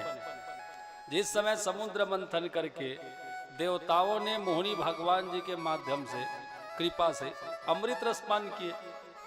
अमृत रस पान करने के बाद देवताओं में इतना पावर आ गया, अमरत्व की प्राप्ति होते ही ये दैत्यों का संहार कर डाले। दैत्यों का वध करके जब अपने अपने राजगद्दी में पुनः प्राप्त हुए बैठे तो इनको अहंकार हो गया। ये ढोल मृदंग बाजा बजा के समस्त देवता ब्रह्म आदि नाचने लगे बल्ले बल्ले। और अहंकार इनमें क्या है? हम सब देवताओं ने मिल करके समुद्र को मथ दिया, हम बहुत ताकतवर हैं, हमने 14 रत्न प्रगटाया, हमने दैत्यों का संहार कर दिया, हम देवता बड़े बलवान हैं। एक बार भी भगवान शिव जी का नाम नहीं आया, जबकि भोलेनाथ भगवान की कृपा से ही समुद्र मंथन का कार्य संपन्न हुए हैं। लेकिन शंकर जी का नाम ना गा करके स्वयं की नाम की महिमा देवता बखान करने लगे।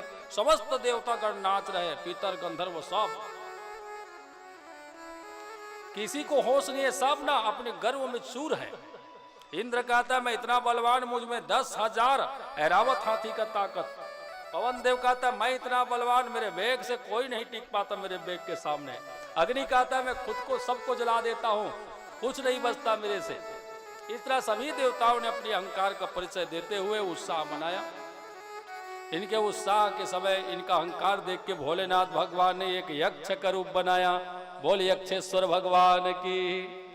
और नाच रहे समस्त देवता गणों के सभा में भगवान मलिन वस्त्र पहने एक यक्ष के रूप में प्रकट हो गए। बूढ़ा बाबा बन के, पका हुआ दाढ़ी बाल, एकदम वृद्ध अवस्था में, और देव सभा में जा करके कहराने लगा, हा हा हा। तो नाचते नाचते गाते देवताओं के मध्य में जब ये स्वर सुनने में आया, रुदन स्वर, तो गाना बजाना बंद करके देवताओं ने शोध करना प्रारंभ कर दिया।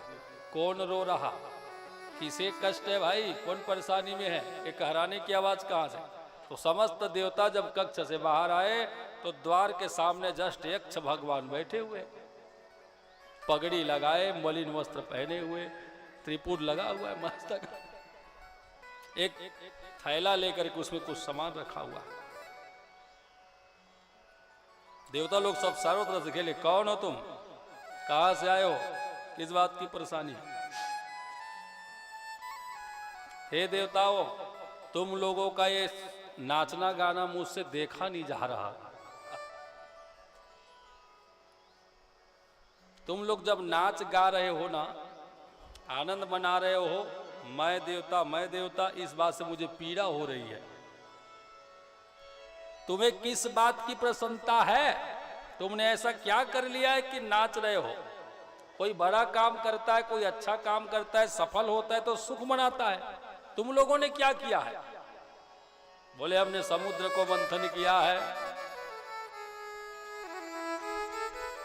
14 रत्न निकाला है, हमने अमृत प्राप्त किए हैं, हमने दैत्यों के ऊपर विजय श्री प्राप्त किए हैं।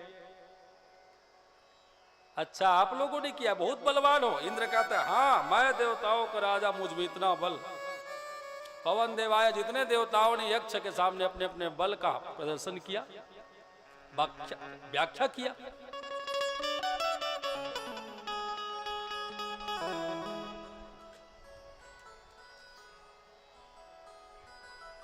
तब भगवान यक्ष स्वरूप में शिव जी बोले, हे देवताओं, यदि बलवान हो, तुम बलवान हो, अपने को बलवान समझते हो, लेकिन मुझे तो नहीं आता।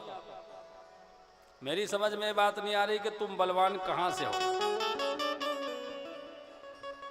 तुम कितने बलवान हो। यदि बलवान हो तो एक तिनका हटा के दिखाओ।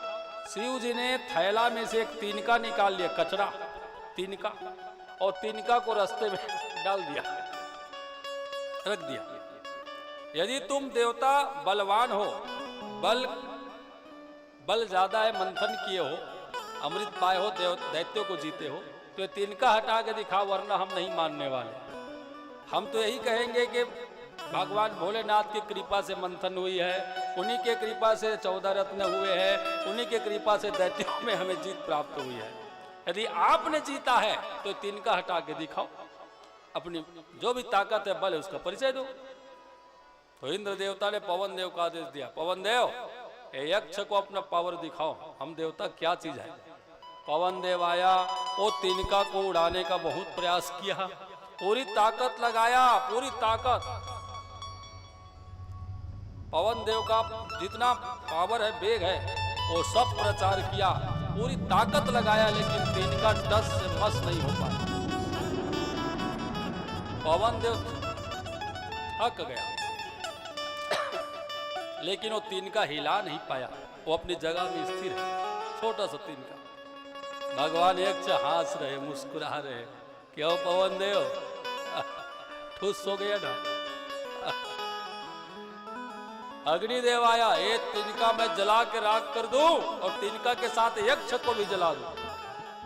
अग्नि ने पूरा पावर दिखाया, तिनका ज्यों का त्यों। वरुण देव आया, बहाने का प्रयास किया, ये भी हार गया। माने प्रत्येक देवताओं ने अपनी पूरी ताकत लगाया, वो तिनका कोई हिला नहीं पाया। उठाई न भांति अनेक बल करही, अनेक प्रकार से बल लगाते, ताकत लगाते, पावर दिखाते, लेकिन तिनका हिला नहीं पाए। तब अंत में ब्रह्मा देवता जी गौर से देखने लगा, कौन है यक्ष के रूप में। तो ब्रह्मदेव भगवान जी को भगवान यक्ष के स्वरूप में शिव स्वरूप झलकने लगा। दौड़ के आया और समस्त देवताओं के बीच में यक्ष का पैर पकड़ के ब्रह्मा देवता लेट गया। हे भोलेनाथ, हे चंद्रमौली, हे ब्रिजधर परमात्मन, हे सतीपति अश्वपति प्रणाम, क्षमा करे परमात्मन, क्षमा करे। अब मैं समझ गया, हम देवताओं का अहंकार तोड़ने के लिए आपने ऐसा रूप बढ़ाया है। आज से हे परमात्मन, इस रूप में ही आपकी पूजा होगी, इस रूप का ही ध्यान होगा, और इस रूप का जो भी ध्यान करेगा वो अमर पद को प्राप्त होगा। आज से एक नाम होगा आपका यक्षेश्वर। बोलिए यक्षेश्वर भगवान की। फिर समस्त देवताओं के बीच भगवान ने अपना निज स्वरूप दिखाया। देवताओं को ग्लानि हुई, अपने अपने अहंकार को हाथ धो करके इन्होंने प्रार्थना किया। इसलिए भैया इस कथा का सार यही है, स्टोरी ऑफ मोरल। इस कथा का सार यही है, जो भी कार्य होता है जगत में सब इनकी कृपा है। चाहे छोटा रहे कि बड़ा रहे, कोई भी काम होता है भगवान शिव की कृपा से। कभी अपने ऊपर मत लेना, मैं करें, हाँ मन करें, हाँ मन करवाएं, ऐसा कभी मत हो। हाँ मन करवाएंगा जाए दे, ना तो हम में पावर है ना आप में पावर है कुछ करने का। जो भी होता है इनकी कृपा से। तेरी कृपा से बाबा जीवन संवर रहा है। इन्हीं की कृपा है, इन्हीं की कृपा है, बाकी कुछ नहीं कर सकते हम तो केवल उनके ना भगवान के इशारे में नाचने वाले जीव हैं। वो ब्रह्म है, वो कुछ भी करता है। बिन बोले तू ही मेरा है, बिन बोले तू ही मेरा सब काम कर रहा है। तेरी कृपा से बाबा जीवन संवर रहा है। जो भी है, जैसे भी है, जहां भी है, इनकी कृपा है। कभी भी किसी के सामने तोला मैं तय देख रहा, झानीच कहा है, झानीच कहा है, शेर ला सवा शेर मिलते। भागवत कथा में सुने होंगे आप, जब सिंह मणि को लेके भाग रहा था, सत्रजीत राजा जी का जो मणि है राजा जी के पास, श्यामंतक मणि, वो प्रसेनजीत का वध करके सिंह मणि को लेके भाग रहा था। एक जामवंत आया, सिंह को मार दिया, है कि नहीं, और जामवंत गुफा में मणि लेके घुस गया। इसका अर्थ क्या है, शेर को सवा शेर मिल जाता है। इसलिए कभी किसी के सामने प्रदर्शन ना करो, वरना भगवान जीवन में यक्ष बन के आएंगे, हमारे जो भी अहंकार चूर चूर कर देंगे। यक्ष भगवान जी का, यक्षेश्वर जी का यही काम है, अहंकारियों का अहंकार तोड़ना। चाहे वो देवराज इंद्र हो कि आप हम में से कोई हो, वो किसी को नहीं छोड़ता है। जो भी अहंकार करे सबका अहंकार मिटा देता है यक्षेश्वर भगवान। इस तरह से भगवान यक्षेश्वर की कथा। भाई अब आइए रुद्रावतारी भगवान हनुमान जी के पावन चरित्र गाथा में प्रवेश करें। हनुमान जन्म की कथा, हनुमत प्रागट्य। शिव शंकर भगवान जी रुद्र अवतार में हनुमान जी कैसे बने और क्यों बने, राम जी से कैसे मिले, और राम जी से मिलकर इन्होंने क्या किया। तो इस कथा में भगवान शिव जी ने ये लिखा है, ये संदेश देना चाहते हैं, भैया अब तक की जो कथा आपने श्रवण की है उसमें शिव महान, शिव देव, शिव मालिक, शिव ईश्वर, लेकिन अब जो कथा आप सुनने जा रहे हैं इसमें शिव नौकर, शिव सेवक के रूप में देखोगे। मालिक का प्रभाव कैसे होना चाहिए कथा में आपने सुन लिया, अब सेवक कैसा होना चाहिए ये हनुमत जन्म की कथा से सुनो। हाँ, सेवक कैसे होना चाहिए, निस्वार्थ सेवा कैसे करना चाहिए ये हनुमान जी के चरित्र से समझना चाहिए। तो आइए हम भगवान श्री राम भक्त हनुमान जी के पावन चरित्र गाथ हम प्रवेश हुए।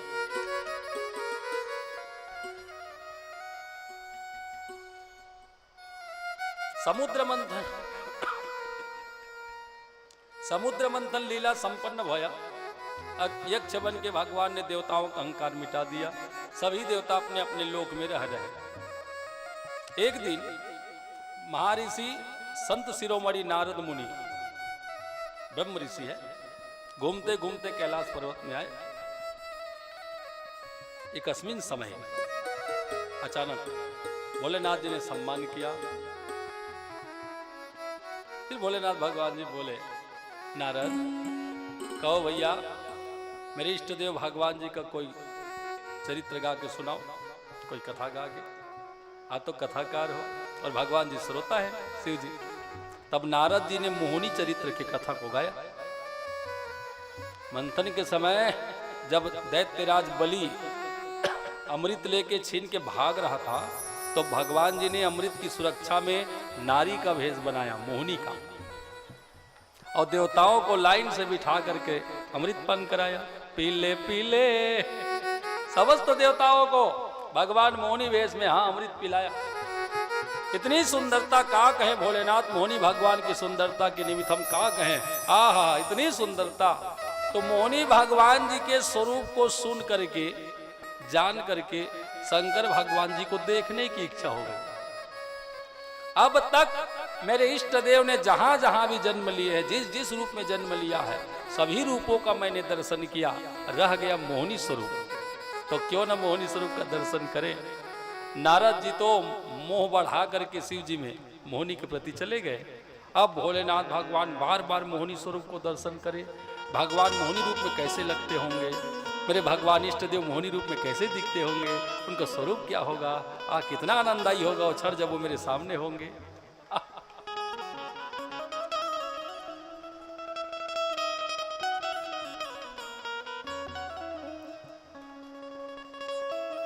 ध्यान लगाया भगवान विष्णु जी का, प्रार्थना करने लगा, हे भगवान करारविंदेन पदारविंदम मुखारविंदेन विनिवेशवंतम बटस्य पत्रस्य पूटे शयानम। हे परमात्मन, हे गोविंद, हाथ जोड़ के प्रार्थना है, एक बार वो स्वरूप का दर्शन कराइए जिस रूप को देख करके दैत्य बलि रीझ गया। आपने देवताओं को अमृत पान कराया, एक बार स्वामी मैं स्वरूप का दर्शन करना चाहता हूँ। वहीं से बैठे बैठे विष्णु जी ने समझाया, भोलेनाथ जी वो स्वरूप कामी लोगों के लिए है। वो स्वरूप जो मैं बनाया था नारी का भेष, वो दैत्यों के लिए बनाया था। आप भोलेनाथ के लिए नहीं, आप काम विजेता है, आप भगवान के लिए नहीं बनाया है।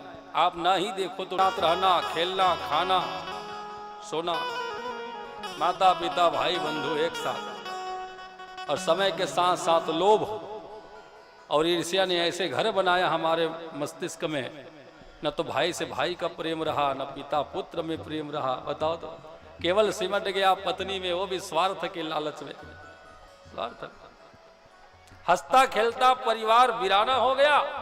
अब केवल संपत्ति को सब कुछ मान करके उसी में मस्त इंसान।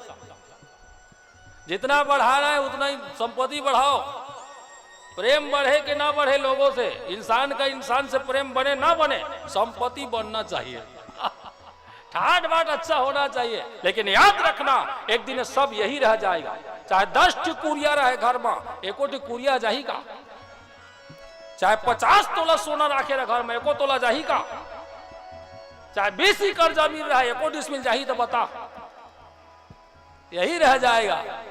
यही वहां तो केवल भक्ति भजन जाए, धन दौलत से एक दिन होगा खाली हाथ, अंत समय भगवान का भजन चलेगा साथ। मैं ये नहीं कहता कि संपत्ति मत बनाओ, ऐश्वर्य मत बनाओ, सब करो, लेकिन अपनों से अपनों का प्रेम बना के रखो।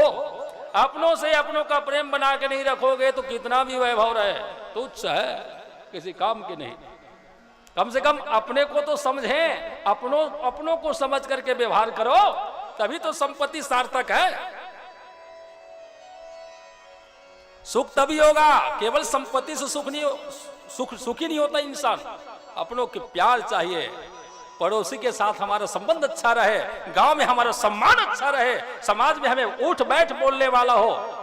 हमला देख के भागी कोनो ऊ संपत्ति कहा के कतको संपत्ति बनाए, हम गए चार जी बैठे थे, उठ कर भागा रे दो हाथ है क्या मतलब है ना।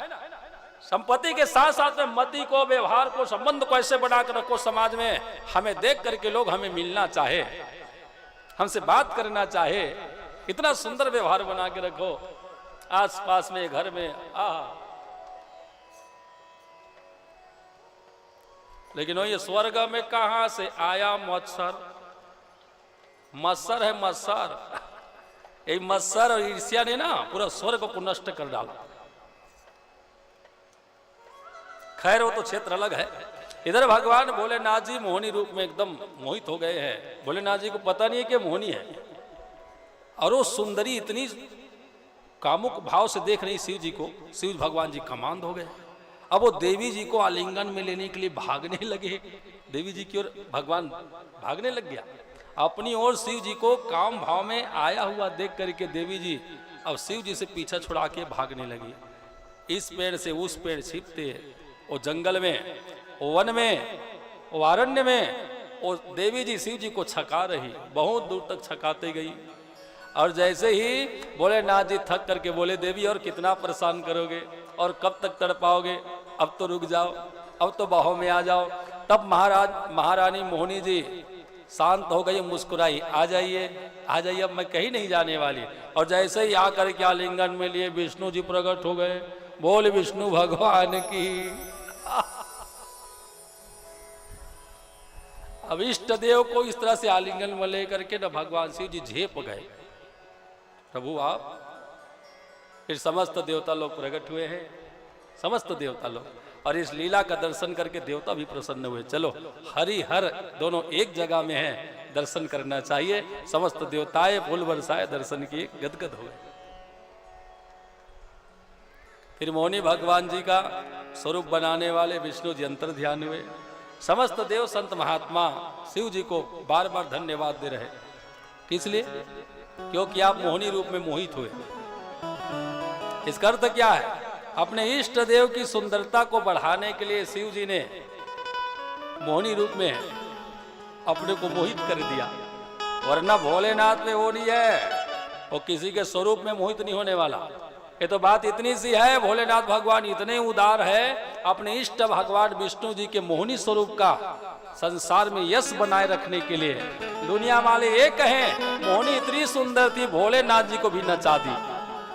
भगवान यही चाहते हैं, जिनसे प्रेम होता है ना, जिनसे अति प्रेम होता है, वो प्रेमी का हम सम्मान चाहते हैं, वो प्रेमी का हम नाम चाहते हैं, वो प्रेमी का यश चाहते हैं। इसलिए देवताओं ने जय हो भोलेनाथ भगवान, ये काम आप ही कर सकते हैं, दूसरा कोई नहीं। लेकिन भैया कामान इतने हैं भगवान भोलेनाथ जी, देव संत महात्माओं के बीच में उनका तेज स्खलित हो गया। शिव जी का तेज स्खलित हो गया। बाप रे, देवता संत महात्मा सब आश्चर्य में पड़ गए। अब क्या होगा? शिव तेज अमोघ है और व्यर्थ नहीं जाना चाहिए। शिव शंकर जी ने कहा, सुनो भैया, मैं त्रेता में भगवान मेरे इष्ट देव श्री राम जी का सेवा करना चाहता हूं, सेवक के रूप में प्रकट होना चाहता हूं। इसलिए ये तेज को रखो और समय मिले तो अंजना के गर्भ हम स्थापित कर दो। मैं केसरी नंदन, मारुति नंदन, पवन पुत्र बन के अंजना मैया के गर्भ से जन्म लेना चाहता हूं। सप्त ऋषियों ने पर्णपुट में शिव जी का तेज रख लिया, उठा लिया पत्र में। शिव भगवान जी अपने दरबार में, समस्त देवता अपने दरबार में गए। अब सप्त ऋषियों के हाथ में है वो तेज। भगवान शिव जी का आदेश है अंजना जी के गर्भ में स्थापित करना है। अब आप समझो कैसे करोगे। एक कथा मिलती है पुराण में, अप्सराओं में एक परम सुंदरी अप्सरा, नाम है पुंजिक स्थला। पुंजिक स्थला ये सुंदर अप्सरा एक ऋषि से श्रापित हो गई। ऋषि ने इनको श्राप दिया तो कामी स्वभाव की सजा अति कामी बानरी हो जा। बानरी बंदर प्रजाति में, वही अप्सरा बानरी बनी पुंजिक स्थला। जब बानरी बन के आई तो बानरों में जो श्रेष्ठ है बानर राज केसरी, केसरी के साथ बानरी स्वरूप ये अप्सरा जी का विवाह संपन्न हो गया। तो केसरी महाराज जी के पत्नी कहलाई हो। केसरी महाराज ने इनको नाम दिया अंजना। अब ये केसरी महाराज जी की प्रिय पत्नी बन के रही, बहुत ही सुंदरी है अंजना मैया, बहुत ही खूबसूरत है। वही अप्सरा अंजना कहलाई और केसरी महाराज की पत्नी बन के बानरों में श्रेष्ठ बन करके केसरी महाराज जी रहते हैं।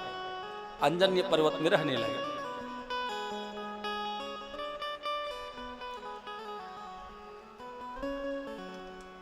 कई लोग धौलागिरी बोलते हैं ना, धौलागिरी पर्वत में केसरी महाराज जी सब कुटुंब सब परिवार अंजनी माता के साथ अब सुंदर वैवाहिक जीवन जी रहे। नाना प्रकार के भोग विलास, नाना प्रकार के विहार केसरी महाराज अंजना जी के बीच में।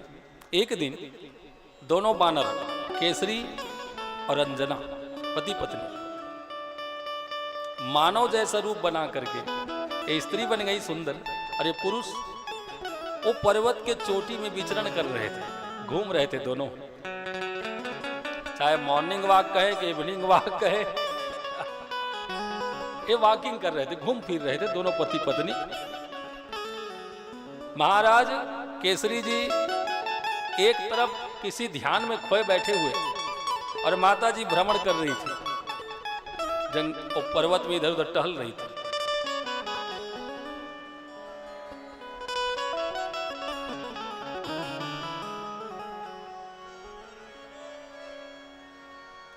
इसी समय महारानी अंजना जी के सुंदर स्वरूप से पवन देव जी मोहित हो गए। जो बह रहे पवन देवता, बोले पवन देव भगवान की।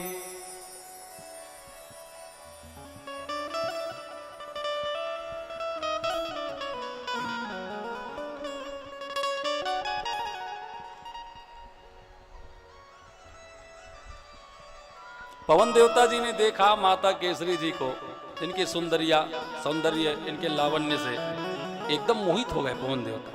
और आ करके पवन देवता जी ने केसरी महाराज की नजर से बचते हुए महारानी अंजना को आलिंगन में ले लिया। माता अंजना जी चिल्लाई, शोर मचाई, तुम कौन हो? तुम कौन हो? ऐ दुरात्मा, मेरा पतिव्रता धर्म नष्ट करने वाला तुम कौन हो?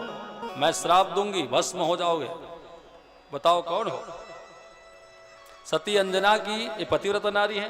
ये बात सुन करके, शब्द सुन करके महाराज पवन देव जी प्रकट हुए। देवी, मेरा नाम पवन है, मैं प्राण आधार हूं जगत में प्राणियों का। सुनो, तुम्हारा सतीत्व पतिव्रता धर्म नष्ट नहीं हुआ है। मैंने तुम्हें तन से नहीं मन से तुम्हारे साथ संबंध बनाया है, मानसिक संबंध बनाया है। और याद रखना देवी, इस संबंध से तुम गर्भवती होगी और तुम्हारे गर्भ से एक परम तेजवान पुत्र जन्म लेगा, बलवान गुणवान गुणनिधि। और वो बालक इतना तेज होगा, सूर्य चंद्र सबसे ज्यादा तेज गति, और भगवान जी का परम सेवक होगा। और मैं सदा वो बालक के आगे पीछे रह के उनकी रखवाली, उनकी सेवा करूंगा। आशीर्वाद है, अति शीघ्र वो बालक तुम्हारे गर्भ से जन्म लेगा। याद रखना, वो बालक साधारण नहीं होगा, भगवान शिव जी के अंश से 11वां रुद्र के रूप में प्रकट होगा। अच्छा, 11वां रुद्र क्यों आए? भगवान के 11 रुद्र अवतार है, उसमें भाव सबसे लास्ट है। अभी सुनेंगे कुछ देर में। रावण ने 10 शीश काट करके 10 सिर से भगवान शिव जी को मना लिया। 10 रूप का ध्यान किया, एक एक रूप में एक एक सिर काट दिया, लेकिन एक सिर का रावण ने पूजा नहीं किया, एक सिर का अवहेलना हो गया। 10 रूप में पूजा हो गया, लेकिन 11वां रूप का पूजा नहीं किया, इसलिए वो 11वां रूप असंतुष्ट है। जब हनुमान जी के रूप में शिव जी आने को हुए तो माता पार्वती ने कहा, हे प्रभु, वो तो आपका भक्त है रावण, फिर आप कैसे वध करेंगे उनका, और श्री राम जी का वध करने में सहयोग कैसे प्रदान करेंगे? सुनो देवी, रावण ने मेरा 10 रूप का पूजन किया है, लेकिन एक रूप का अपमान किया है। वही रूप से रावण को मैं वध करने में भगवान का सहयोग प्रदान करूंगा, वही रूप से जिस रूप का अपमान किया है। पवन देव चले गए हैं। माता अंजना जी पति के साथ में फिर से बानरी रूप में अपने पति देवता के साथ जीवन यापन करने लगी। कुछ दिन बाद इस घटना के बारे में जानकारी हुई तो सप्तऋषि पर्णपुट को लेके आए, जिसमें तेज है। आज माता अंजना जी पति सेवा करने के लिए फिर से नारी का रूप बनाई है और एकांत में पूजन की सामग्री इकट्ठा कर रही है। पूजन की सामग्री। तभी सप्तऋषि वहां पहुंचे एकांत में। बोले, देवी आप हैं कौन? यहां पुष्प चुनने कैसे? बोले, पति सेवा के लिए, पति पूजा के लिए। सुनो, पूजा करनी है? बोले हाँ। अच्छा, दीक्षा लिए हो? बिना दीक्षा के पूजा पाठ यज्ञ करने से उसका फल नहीं बनता, अधूरा होता है। अरे महाराज जी, ये तो मेरे को ध्यान ही में नहीं है। गुरु बनाया गुरु ना, तो कितना भी पूजा करो कोई मतलब नहीं। महाराज जी आप लोग दीक्षा दीजिए ना। अवसर मिल गया। सप्तऋषियों ने पर्णपुट में से शिव जी का तेज निकाल लिए और दीक्षा देते हुए महारानी अंजना के कर्णपुर से वो शिव जी का तेज को समावित करा दिया। शिव तेज को गर्भाधान करा दिया। पवन देव जी का वचन सत्य करने के लिए सप्तऋषियों ने वो तेज को अंजना मैया के कान के रास्ते से डाल दिया। वो तेज गर्भ में जाके ठहर गया।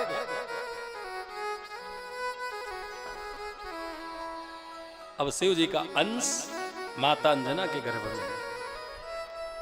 सुंदर समय आया। बताया जाता है चैत्र शुक्ल की पूर्णिमा तिथि है, मंगलवार है।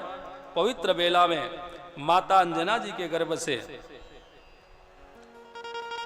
मुनि मनहारी अतुलित बलधारी भगवान केसरी नंदन हनुमान जी का प्रागट्य होते हैं। बोले हनुमान जी भगवान की, हनुमान जी भगवान की जय। चलिए, हनुमान जी प्रकट हुए हैं। थोड़ा दीपक जलाइए, लड्डू का भोग लगाइए। तब तक हनुमान चालीसा का हम पाठ करेंगे। चलिए, तब तक हनुमान चालीसा का पाठ करेंगे। आप लड्डू भोग लगाइए, दीपक जलाइए। बोलिए केसरी नंदन भगवान की जय, हनुमान जी महाराज की जय हो।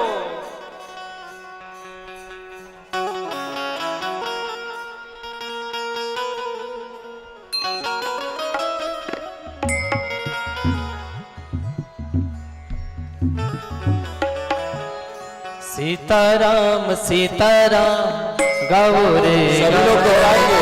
सीताराम सीताराम गौरे गौ, सीताराम सीताराम गौरे गौ, सीताराम सीताराम गौरे गौरे, सीताराम सीताराम गौरे गौरे, सीताराम सीताराम गौरे गौरे। हमारी राम जी सो राम राम, कहियो जी भगवान, कहियो जी भगवान। सीताराम सीताराम गौरे गौ, सीताराम सीताराम गौरे गौरे। भगवान ज्ञान गुण सागर, जय कपीश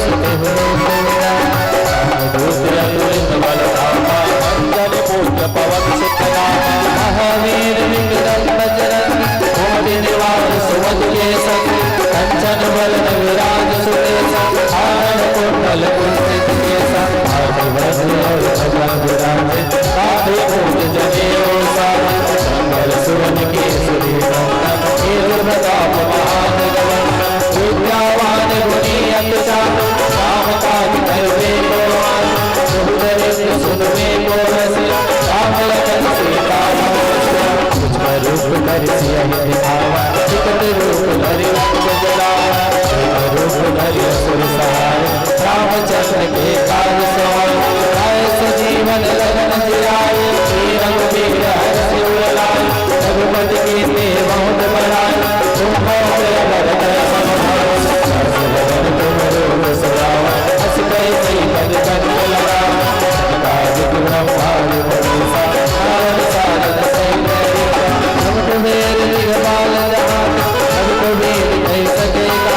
श्री राम जिनके काज सकल तुम साम और मनोरथ जो कोई राम सोई अमित जीवन फल पावा चारों जुग फल धाम तुम्हारा है सिद्ध जगत उजियारा साधु संत के तुम रखवारे असुर निकंदन राम दुलारे अष्ट सिद्धि नौ निधि के दाता स्मर दीन जानकी माता राम रसायन तुमरे पासा सदा रहो रघुपति के दासा हे भक्त राम पावा अनुमति नंगे दुख बिसरावे अंत काल रघुवर पुरजाई जहाँ तुम्हारी भक्ति कहाई और देवता चिंतन धरे हनुमत से सर्व सुख पाए संकट कटे मिटे सब पीरा जो सुमिरे हनुमत बल पीरा जय जय जय हनुमान गोसाई कृपा करो गुरुदेव की नाय जो सतवार पाठ कर कोई छूटे बंद साहस सोई जो यह पढ़े हनुमान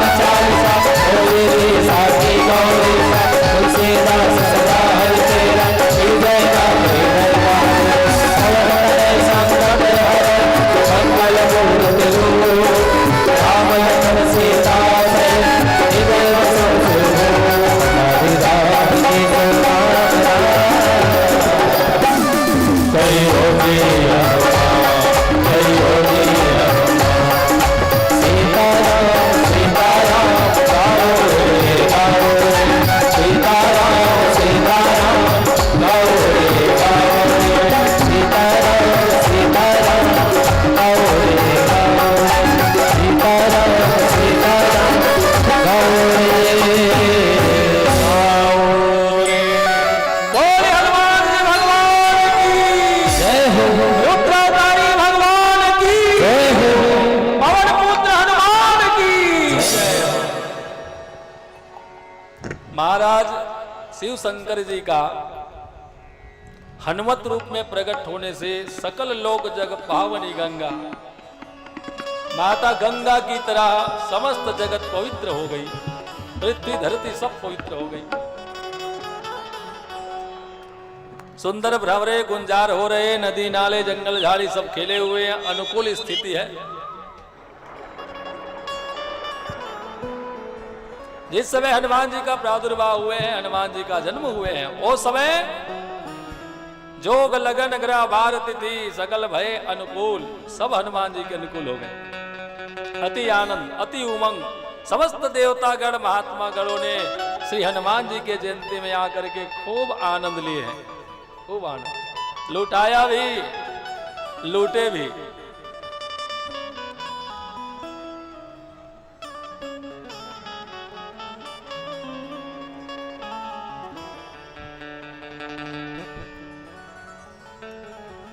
वृंद वृंद मिल चलिया लोगाई, सहज श्रृंगार किए उठी भाई।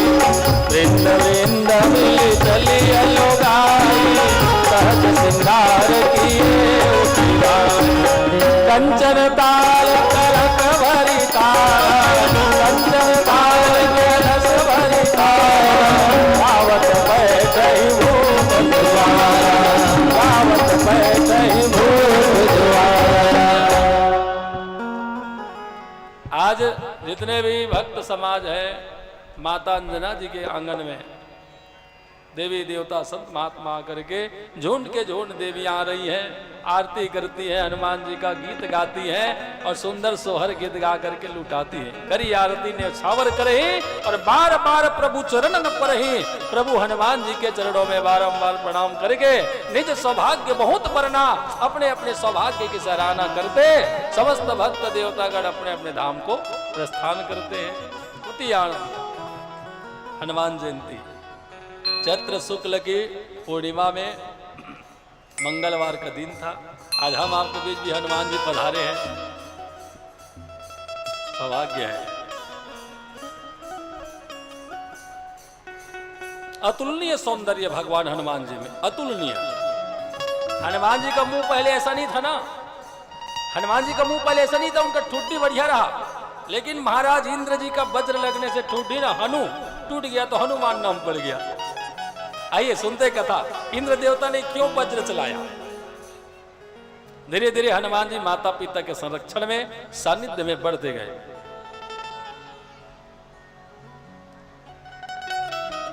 हनुमान जी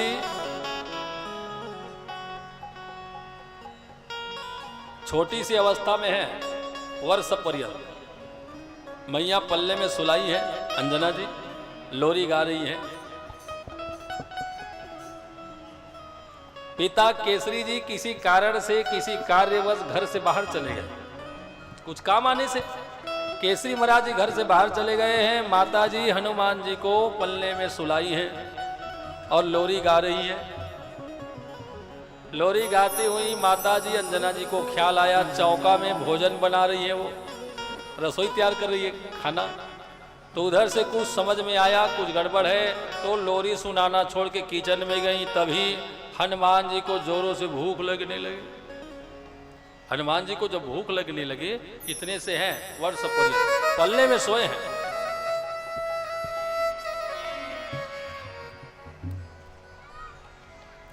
जोर से भूख लगी हनुमान जी को, तो हनुमान जी ना हाथ और पैर दोनों को उछाल उछाल के रोने लगे। माँ माँ बोल के भूख लगी। लेकिन माँ का हृदय विशाल है, माँ का प्रेम, माँ के हृदय का पुत्र के लिए वात्सल्य प्रेम अतुलनीय है, अतुलनीय। बच्चा जब रोया, बच्चा जब रोने लगते हैं, बच्चे जब रोने लगते हैं, बच्चा रोता है तो माँ समझ लेती है कि भूख में है, कि दुख में है, कि नींद में है ना। बच्चा जब रोते तो माँ जानदार थे, मोर बेटा भी रोवा थे तो भूख में रोवा थे, खाना खिलाते चुप पड़ जाते। कबू कबू रोते तो माँ जानदार थे, भूख में नहीं रोवा थे, दुख में रोवा थे, तुरंत डॉक्टर कर लेते। कबू कबू रोते तो माँ जानदार थे, न भूख में न दुख में, सूते में रोवा थे, है ना। माँ का हृदय आनंद से इतना भरा है, वात्सल्य से इतना भरा है, प्रेम से इतना भरा है, वो बच्चे की रोने से समझ लेती है कि बालक को परेशानी है, कि भूख है, कि क्या है। हनुमान जी रोए जा रहे, हाथ पैर ऊपर नीचे कर करके छोटे से बालक पल्ले में। लेकिन माता जी चौका से बाहर ही नहीं आई।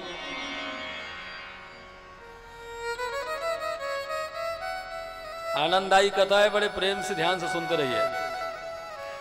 हनुमान जी को भूख लगी है, माता जी नहीं आई किचन से उस समय। तो अचानक हनुमान महाराज जी को आसमान में खुले मैदान में और सूर्य भगवान दिखाई पड़े। वो अपने गति में है सूर्य भगवान, तेज लाल लाल दिखाई पड़ रहे थे। अरुणोदय हो रहा था, सूर्यदेव जी प्रकट हो रहे थे। उस समय उनकी सुंदरता बहुत अच्छी है, लाल लाल दिखाई पड़ रहे। हनुमान जी देख करके समझिए कि लाल कलर का कोई फल है। अब भूख में आदमी कुछुल दे।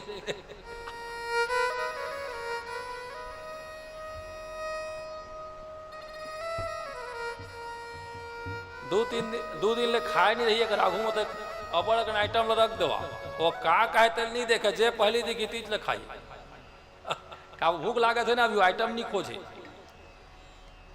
भूखा व्यक्ति में हाँ स्वाद की चाह नहीं है, उनको भूख मिटाना है। और स्वाद ढूंढे तो समझ लेना भूख नहीं है। बोल भक्त वत्सल भगवान की। अब भोजन में स्वाद उन्हीं को मिलेगा जिनको भूख रहेगा। जिनको भूख लगी हो ना, वही स्वाद पाएगा। पानी का महत्व तो प्यासा ही समझे। तो हनुमान जी को लाल फल समझ लिया हनुमान जी ने, वो लाल लाल दिखने से। और उदय सूर्य को, सूर्य जी का अनेक नाम है। सूर्य भगवान को दिनकर भी बोलते, रवि भी बोलते, मार्तंड बोलते, तरिणी बोलते, अनेक नाम दिया उनको। यहां तो अरुणोदय भी बताया। तो हनुमान जी में पहले से शक्ति है। पिताजी ने उड़ने का, उनको तेज उड़ान भरने का पावर पहले दे चुका है। इधर उधर हनुमान जी देखे, जब किसी की नजर नहीं तो पलने से ही ऐसे उड़ान भरे और सूर्य भगवान की ओर बढ़ गए, आसमान में उछल गए। बोले हनुमान महाराज की जय। जन्म लेने के बाद पहली बार भगवान हनुमान जी उड़ान भरे हैं, वो भी सूर्य भगवान के लिए।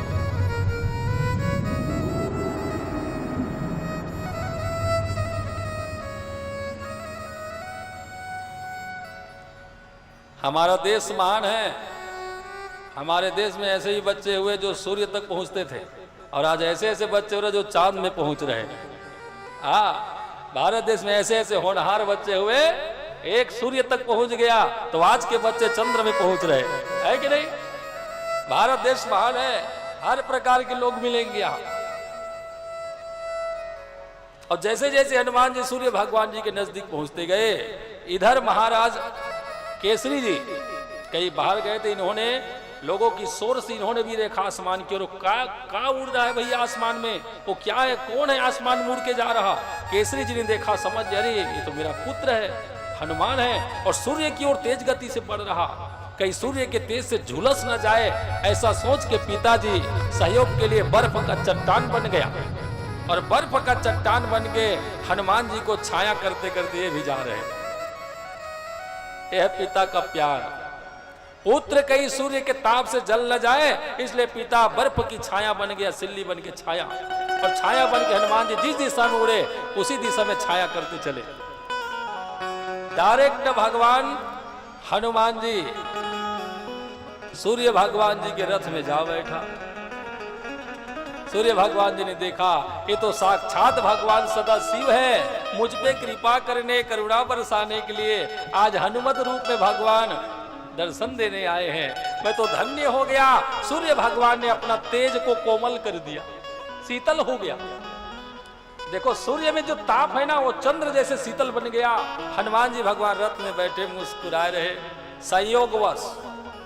संयोगवश जिस समय हनुमान जी सूर्य के रथ में बैठे, उसी समय अमावस्या है, अमावस्या, राहु सूर्य को ग्रसने आया। ग्रहण का समय है, सूर्य ग्रहण। राहु आया, जैसे ही ग्रसने को हुए सूर्य देव को, तो हनुमान जी जो रथ में बैठा है, एक हाथ से राहु का गेबड़ी दबाया। राहु को हनुमान जी ने पकड़ लिया सूर्य भगवान की सुरक्षा करते हुए, इतना जोर से दबाया, राहु छटपटाया, चिल्लाया, छोड़ दो, छोड़ दो, छोड़ दो, मैं मर जाऊंगा, छोड़ दो। बड़े मुश्किल से राहु हनुमान जी से छूट करके यहां से पलायन कर गया। और देव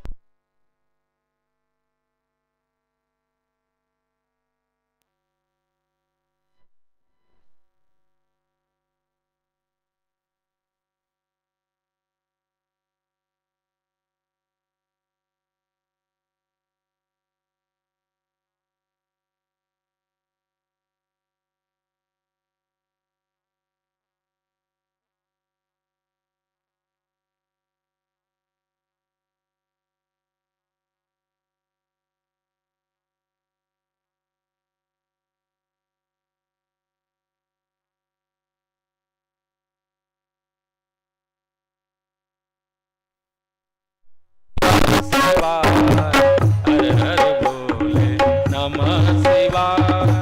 जटा धराय शिव जटा धराय, हर हर शंभो नमः शिवाय।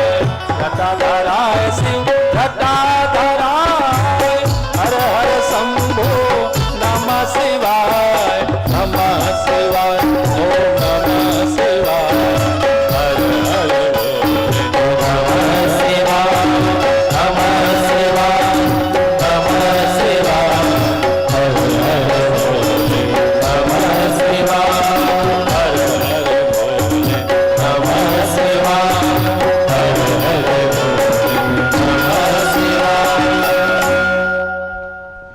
राहु के नाम लेन अंधियार हो गए, मुलैसे लागे से ये प्रकट हो गए। राहु अंधेरा है ना, राहु काला है। तो हनुमान जी के हाथ से छूटने के बाद बड़े मुश्किल से बच करके इंद्र देवता से आके प्रार्थना करने लगा, महाराज आप देवताओं ने मिल करके हमें चंद्र सूर्य को भोजन के लिए प्रदान किया है। आज मैं भूखा राहु खाने के लिए सूर्य को गया, तो वहां पे बैठा हुआ एक और राहु ने मुझे पकड़ लिया। राहु कहता है सूर्य महाराज जी के रथ में एक और राहु बैठा है, जिसने मुझे पकड़ लिया। तो अच्छा हुआ आप लोगों का आशीर्वाद में बच के यहाँ तक आ गया। अब बताओ मैं क्या खाऊं, मैं भूखा कब तक रहूं। रो रो करके राहु ने जब ये बात बताई, आंसू निकल गए होकर राहु पोत के जोश नरील मौस के हनुमान जी। किसी को राहु का भय हो तो 40 पढ़ना होकर देखे काम थे वहां आगे के अंगरक जरे राख ल फूकते नहीं। उसने राहु एक मस्का है ना हनुमान जी कर तो ओकर नाम में काम थे वहां। इंद्रदेव महाराज जी आश्चर्य में पड़ गए, सूर्य भगवान तक कौन पहुंच गया, कौन दूसरा राहु आ गया जो राहु को भयभीत कर दिया। देखना होगा। इंद्र देवता जी अपने हाथी के ऊपर बैठे। कौन हाथी? ऐरावत। एक ऐरावत हाथी में 10,000 साधारण हाथियों का ताकत होता है। एक ऐरावत हाथी में 10,000 साधारण हाथियों का ताकत। वही हाथी के ऊपर बैठा इंद्रदेव सूर्य भगवान की दिशा में बढ़ गया। देखूं तो सूर्य भगवान जी के रथ में कौन राहु बैठा है, और जैसे ही आके देखा तो बाल हनुमान के भेष में शिव जी बैठे हैं। आहा, इंद्र देवता हाथी के ऊपर बैठा गदगद होकर के और नजदीक बढ़ गया।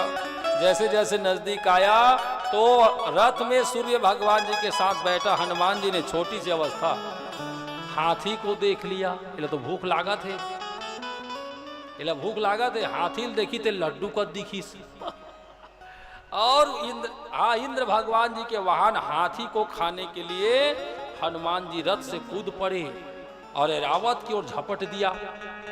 तो ऐरावत ने जब आवाज लगाया इंद्र देवता को रक्षा के लिए, महाराज क्षमा करो, रक्षा करो, रक्षा करो, ये हनुमान कहीं हमें खा ना जाए। इंद्र देवता ने देखा मेरा जो वाहन ऐरावत है ये भयभीत है और कहीं हनुमान आके वास्तव में न निकल जाए। इसलिए महाराज इंद्र जी ने अपना वज्र उठाया और हनुमान जी के ऊपर चला दिया। इंद्र देवता के वज्र से हनुमान जी का ठुड्डी टूट गया। कथा सुनेंगे। हनुमान जी का ठुड्डी इंद्र देवता के वज्र से टूट गया। वहीं से मूर्छित होकर हनुमान जी धड़ाम से पर्वत के ऊपर गिर गया। इधर पवन देव महाराज जी को क्रोध आया, पुत्र हनुमान जी को लेकर के गुफा में घुस गया और बहना बंद कर दिया। हड़ताल, पवन देवता हड़ताल में बैठ गई, मरना हो गए। तीनों लोक में हाहाकार मच गया, वायु प्रवाह बंद हो गया। पवन देव को जब क्रोध आया ना, हाँ, वायु प्रवाह रोक दिया, हाहाकार मच गया 14 भुवन में, तीनों लोक में। समस्त देवता लोग, साधु महात्मा ब्रह्मादि सबके सब इकट्ठा हुए और महाराज पवन देव से क्षमा याचना किया। महाराज आपकी जो इच्छा है आप बताइए, हम सब देवताओं करने को तैयार हैं, लेकिन आप इस तरह से एकाएक प्रवाह को ना रोकिए, वायु प्रवाह को, वरना सृष्टि विनष्ट हो जाए। एक काम करो, यदि चाहते हो सृष्टि सलामत रहे तो मेरा पुत्र हनुमान को स्वस्थ बनाओ और सभी देवता अपनी अपनी ओर से शक्ति प्रदान करो। अब किसी भी देवता में पावर ना रहे हनुमान से, हाँ, हनुमान को हराने का। किसी प्रकार ग्रह बाधा नक्षत्र आदि का प्रभाव मेरे पुत्र में ना पड़े, आशीर्वाद दो। सबसे ज्यादा बलवान, सबसे ज्यादा ज्ञानी, सबसे ज्यादा होनहार बने मेरा बेटा, वरना तो सृष्टि के भय से समस्त देवताओं ने हनुमान जी को स्वस्थ बनाया है और सब देवताओं ने मिलकर के हनुमान जी को अतुलित बल धामम हेम शैलावदेहम धनुजवन कृशानुम ज्ञानी नामग्रगण्यम सकल गुण निधानम वानरानामधीशम रघुपति प्रिय भक्तम वात जातम नमामि। बोले हनुमान महाराज की बहुत बहुत आशीर्वचन। अमोघ शक्ति प्राप्त कर ली हनुमान, अमोघ शक्ति। बाल समय रवि भक्त लियो तब तीनहु लोक भयो दियार। ऐसा गाया है गाने वाला ने, तुलसीदास ने। हनुमान जी ने सूर्य को ग्रस लिया था, लेकिन यहां तो ऐसा कुछ नहीं बताया। ये सूर्य की रक्षा में गया था, ग्रसने नहीं गया था। लेकिन गोस्वामी जी कहते ग्रसे हैं। होगा भाई कोई कल्प की कथा और किसी कल्प में ग्रसे होंगे हनुमान जी, हो सकता है। ततज्ञया ततो धीरा सर्व विद्यामय यत्नः सूर्यात पपाट सा कभी गत्वा नित्यम तदंती करा। माता पिता ने अत्यंत उल्लास पूर्वक हनुमान जी का उपनयन संस्कार कराया। सब देवता आशीर्वाद करके चले गए। जब हनुमान जी 8 वर्ष के हुए तो 8 वर्ष में उपनयन संस्कार का प्रमाण मिलता है। 8 वर्ष में उपनयन संस्कार होना चाहिए, पहला पड़ाव। तो जब 8 वर्ष हुए तो उपनयन संस्कार माने जनेऊ पहनाया हनुमान जी को।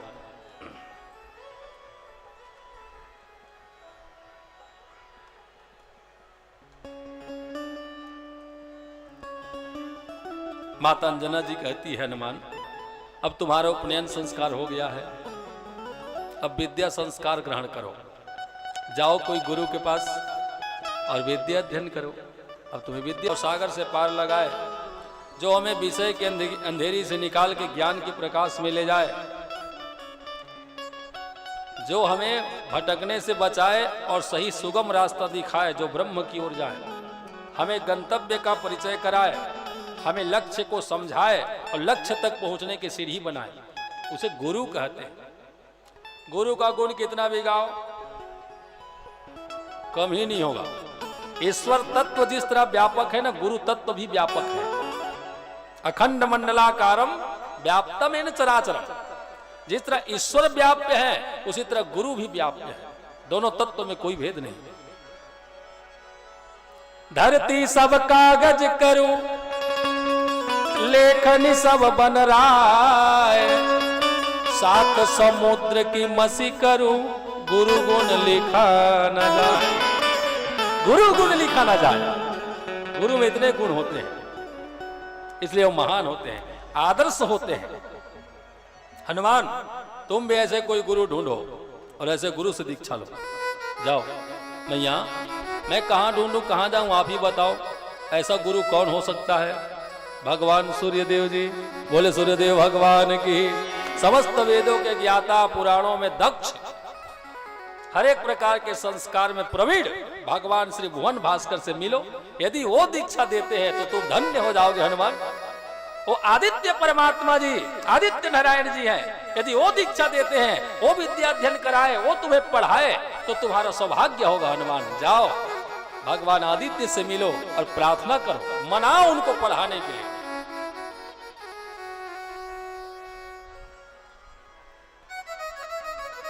तो सूर्य भगवान तक मैं कैसे पहुंच सकता हूं? एक बार गया है, एक बार गया सूर्य तक, फिर भी आज माता जी से पूछ रहा, भैया सूर्य भगवान तक मैं कैसे जा सकता हूं?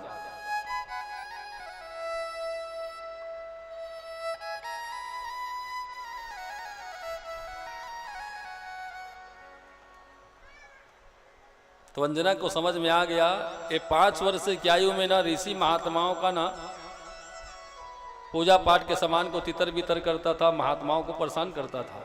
तो एक महात्मा ने इनको श्राप दिया, हनुमान जा, तू अपने बल के ऊपर बहुत अहंकार करता है, हम महात्माओं को उलट देता है, पूजा पाठ में विघ्न डालता है, तू में जो भी ज्ञान है, ताकत है, पावर है, सब तू भूल जा, और जब कोई तुम्हें याद दिलाए तब तुम्हें याद आए। इसलिए हनुमान जी ने 8 वर्ष में आज मां से ये पूछ रहा, मैं सूर्य तक कैसे पहुंच पाऊं मैया, मुझमें इतना पावर कहां?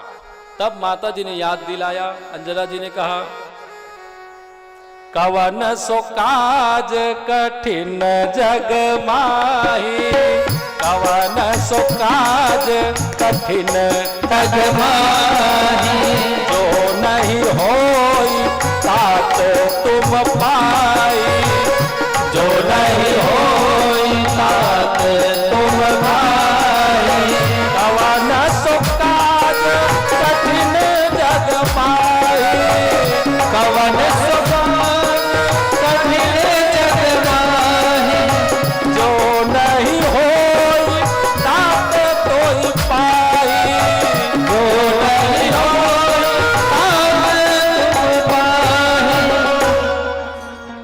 सुकाज कठिन जगमाही।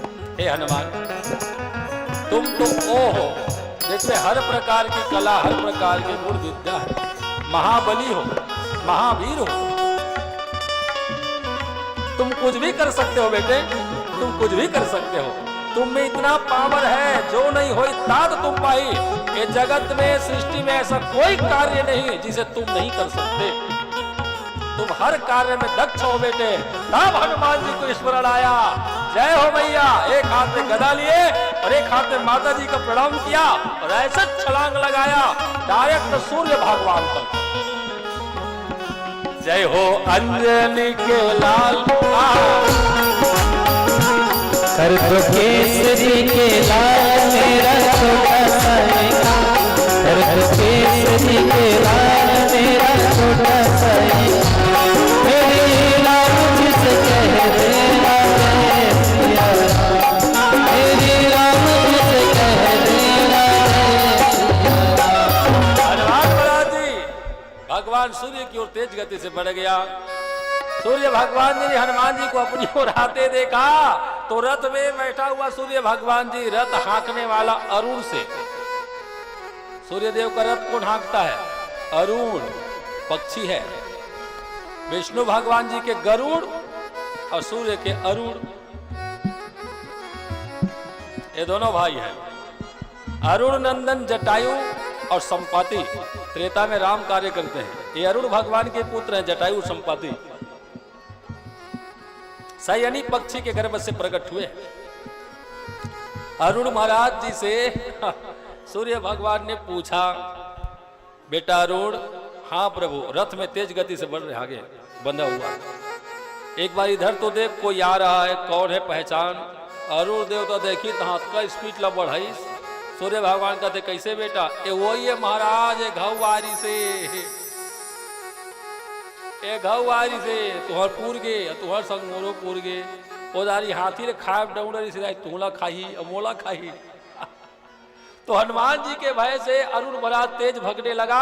साथ में सूर्य भगवान का थे, अब स्पीड बढ़ा बेटा, अब स्पीड बढ़ा, अब एक ले ज्यादा पावर नहीं है गुरुजी। अरे कितना भी भागो, हनुमान जी से ज्यादा कौन भग सकता है? कितना भी भगे कोई। पवन पुत्र भगवान में इतना तेज है, किसी में नहीं। पवन तनय बल पवन समाना, पवन के वेग से उड़ सकता है। जैसना कहतन तेसने छोड़ जा। मैं हनुमान को प्रणाम करता हूं। सूर्य भगवान देखी तक काम की। खुश रहो बेटे, कहो हनुमान कैसे आना हुआ। अब आपने हमें गुरु क्यों कहा? गुरुदेव प्रणाम।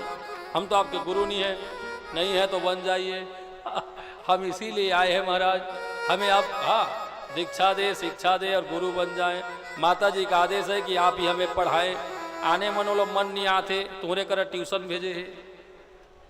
आप ही हमें पढ़ाएं, आप ही हमें शिक्षा दीक्षा दे, वेद शास्त्र की मर्यादा को सिखाएं। सूर्य भगवान टाले कोशिश करी से ऐसा चेला नहीं बनाओ दादा। एक आया भूकंप होते, ऐसा चेला बोला नहीं बनाना है। और सूर्य भगवान जी ने बहाने बनाना शुरू कर दिया। देखो हनुमान बेटे, तुम मेरी बात को गौर से सुनो। मैं गतिशील हूं, मैं कहीं टिकता नहीं, रुकता नहीं, रथ से नीचे आता नहीं।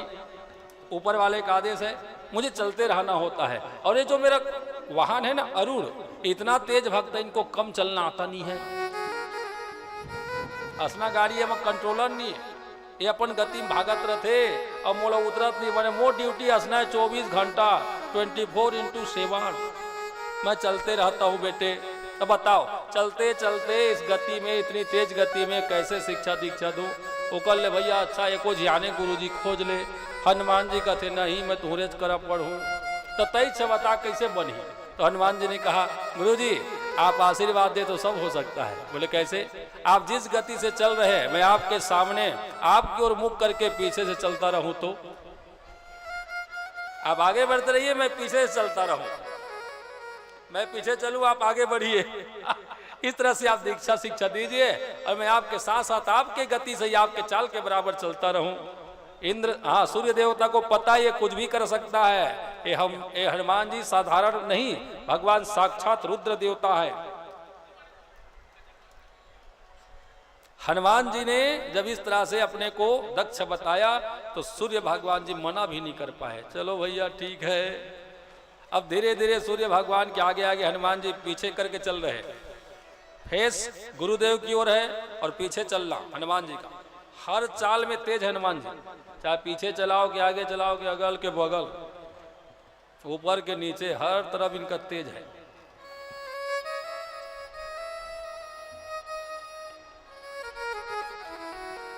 भ्रमण करते करते घूमते घूमते सूर्य भगवान जी ने समस्त वेद शास्त्र की मर्यादा, तत्व को, गुणों को गा गा करके सुनाया।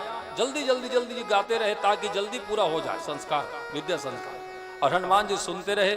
इनमें तो पहले से विद्यमान है, फिर भी लोक रीति मर्यादा के अनुसार गुरुमुख होने के लिए हनुमान जी ने गुरु से दीक्षा ली। गोस्वामी जी ने कहा भी है,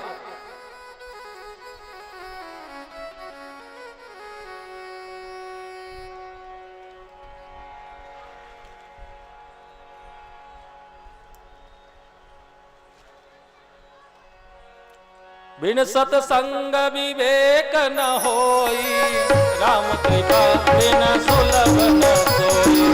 बिन सतसंग विवेक न होई, राम कृपा बिन सुलभ न सोई। गुरु बिना होय ज्ञान, ज्ञान के होय वैराग्य बिना, गावत वेद पुराण। सुख न लहई हरि भगत बिना, गावत वेद पुराण। सुख न लहई हरि भगत बिना। गुरु बिना होए के ज्ञान, गुरु के बिना ज्ञान नहीं होगा।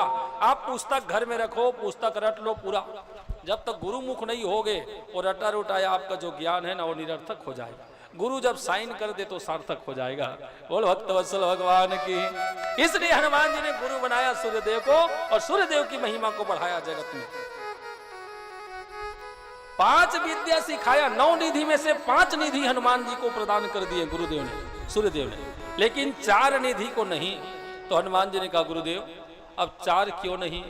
बोले हनुमान ये 4 निधि ऐसे हैं, 4 विद्या जो विवाहित लोगों को दिया जाता है और तुम अभी कुंवारे हो भैया।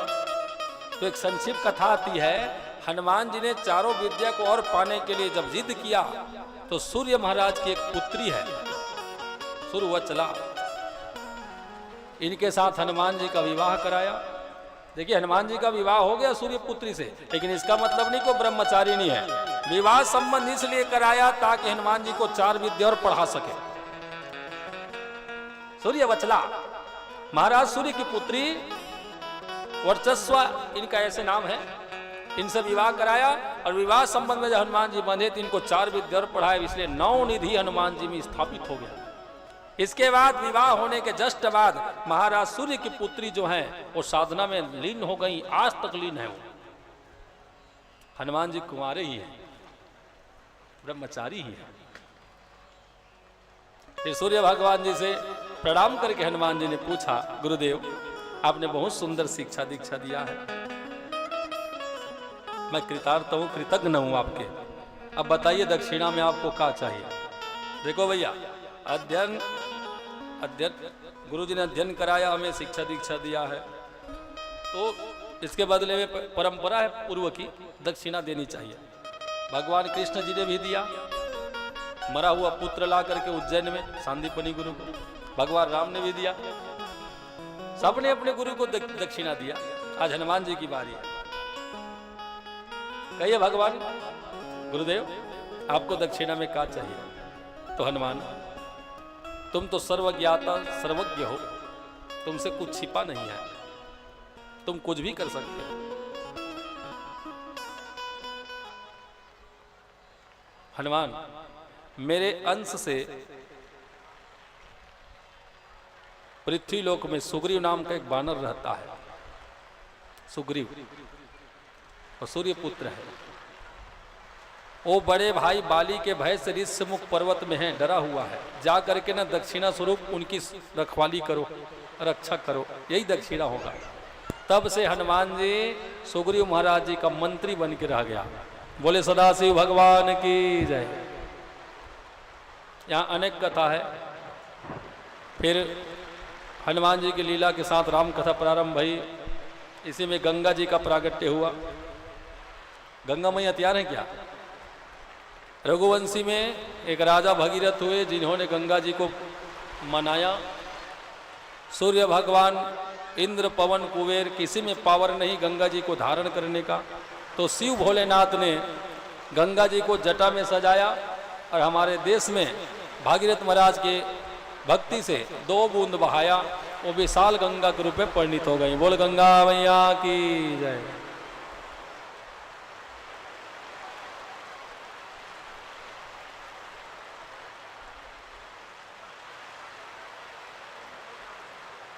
चलिए मंगल आरती करेंगे। हाँ, बहुत सुंदर ढंग से माता गंगा जी शिव जी के जटा से होकर के आई। इसका अर्थ एक ही है, भगवान शिव के बिना कुछ संभव नहीं है। गंगा जी भी आई तो शिव कृपा से आई। फिर 12 ज्योतिर्लिंग की कथा है। कथा तो अनन्य है, कहते जाए तो जीवन नष्ट हो जाए लेकिन पूरा न हो। सौराष्ट्रे सोमनाथम, श्री शैले मल्लिकार्जुन, उज्जैन्याम महाकाल, ओंकारे परमेश्वरम, केदारम हिमवत्र पृष्ठे, डाकिन्याम भीम शंकरम, वाराणस्याम च विश्वेशम, त्र्यंबकम गौतमी तटे, वैद्यनाथम चिता भूमौ, नागेशम दारुकावने, सेतु बंधे च रामेशम, घूसमेशम च शिवालय। अवतार 12, एक छत भो परात्मना, भगवान शिव जी का 12 अवतार। सोमनाथ, मल्लिकार्जुन, महाकाल, ओमकारेश्वर, केदारेश्वर, भीमशंकर, तत्पश्चात में भगवान जी का वाराणसी में विश्वेश्वर नाम से प्रसिद्ध होना, तत्पश्चात त्र्यंबकेश्वर। सभी माताओं से निवेदन है कि जो रास्ता बना है बीच में आ जाए, में नागेश्वर, उसमें वाटर प्रूफ है।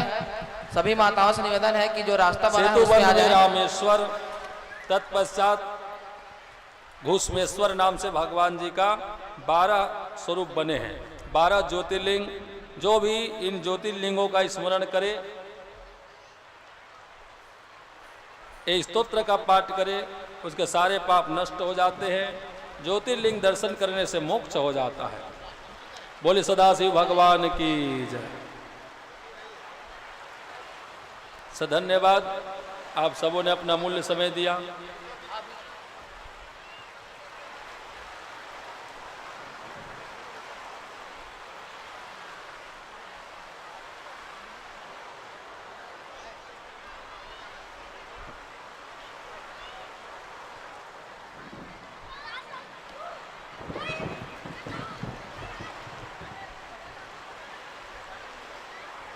बुद्धेश्वर जी,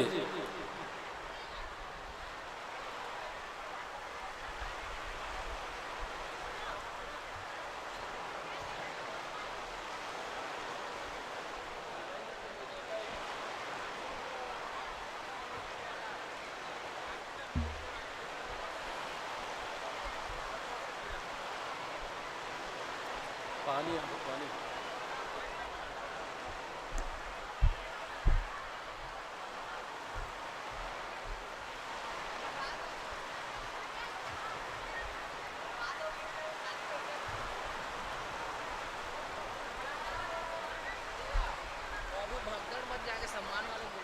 हाँ, इनको ना आप संबोधन करा दीजिए।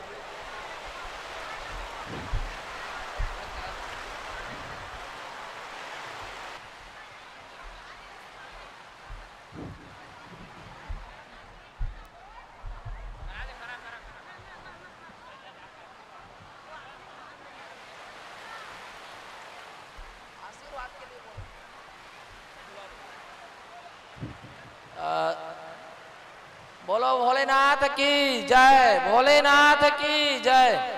आज के इस कार्यक्रम में सम्माननीय बिलाईगढ़ विधायक सम्माननीय श्रीमती कविता प्राण लहरे जी आई हुए हैं और सम्माननीय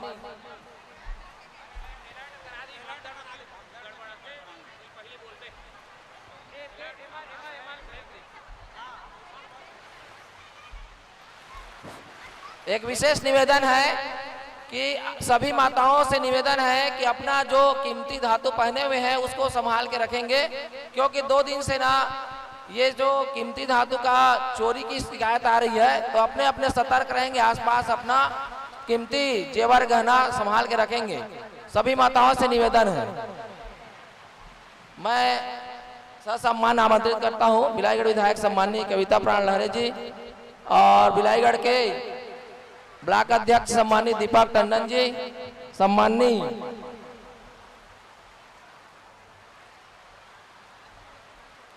सम्माननीय नेमीचंद केसरवानी जी वरिष्ठ कांग्रेसी, सम्माननीय कमलेश कुर्रे जी और हमारे नगर के नगर पंचायत उपाध्यक्ष सम्माननीय श्री प्रवेश दुबे जी, नगर पंचायत के सम्माननीय प्रतिनिधि अध्यक्ष प्रतिनिधि सम्माननीय अमित कौशिक जी, सम्माननीय दयाल दास कोसले जी, सम्माननीय आसिफ जी, सम्माननीय गुलाम जावेद जी, सम्माननीय फिराद लाल खटकर जी अधिवक्ता, सम्माननीय राम कुमार साहू जी, सम्माननीय सोनू साहू जी,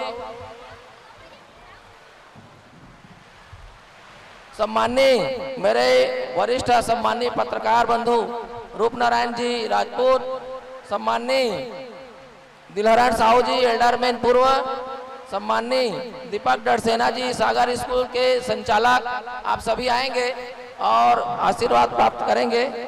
सम्माननीय लीलाधर जी सेल से हैं, सम्माननीय मोनिका केसरवानी जी नैना मेडिकल स्टोर से हैं, सम्माननीय प्रियल केसरवानी जी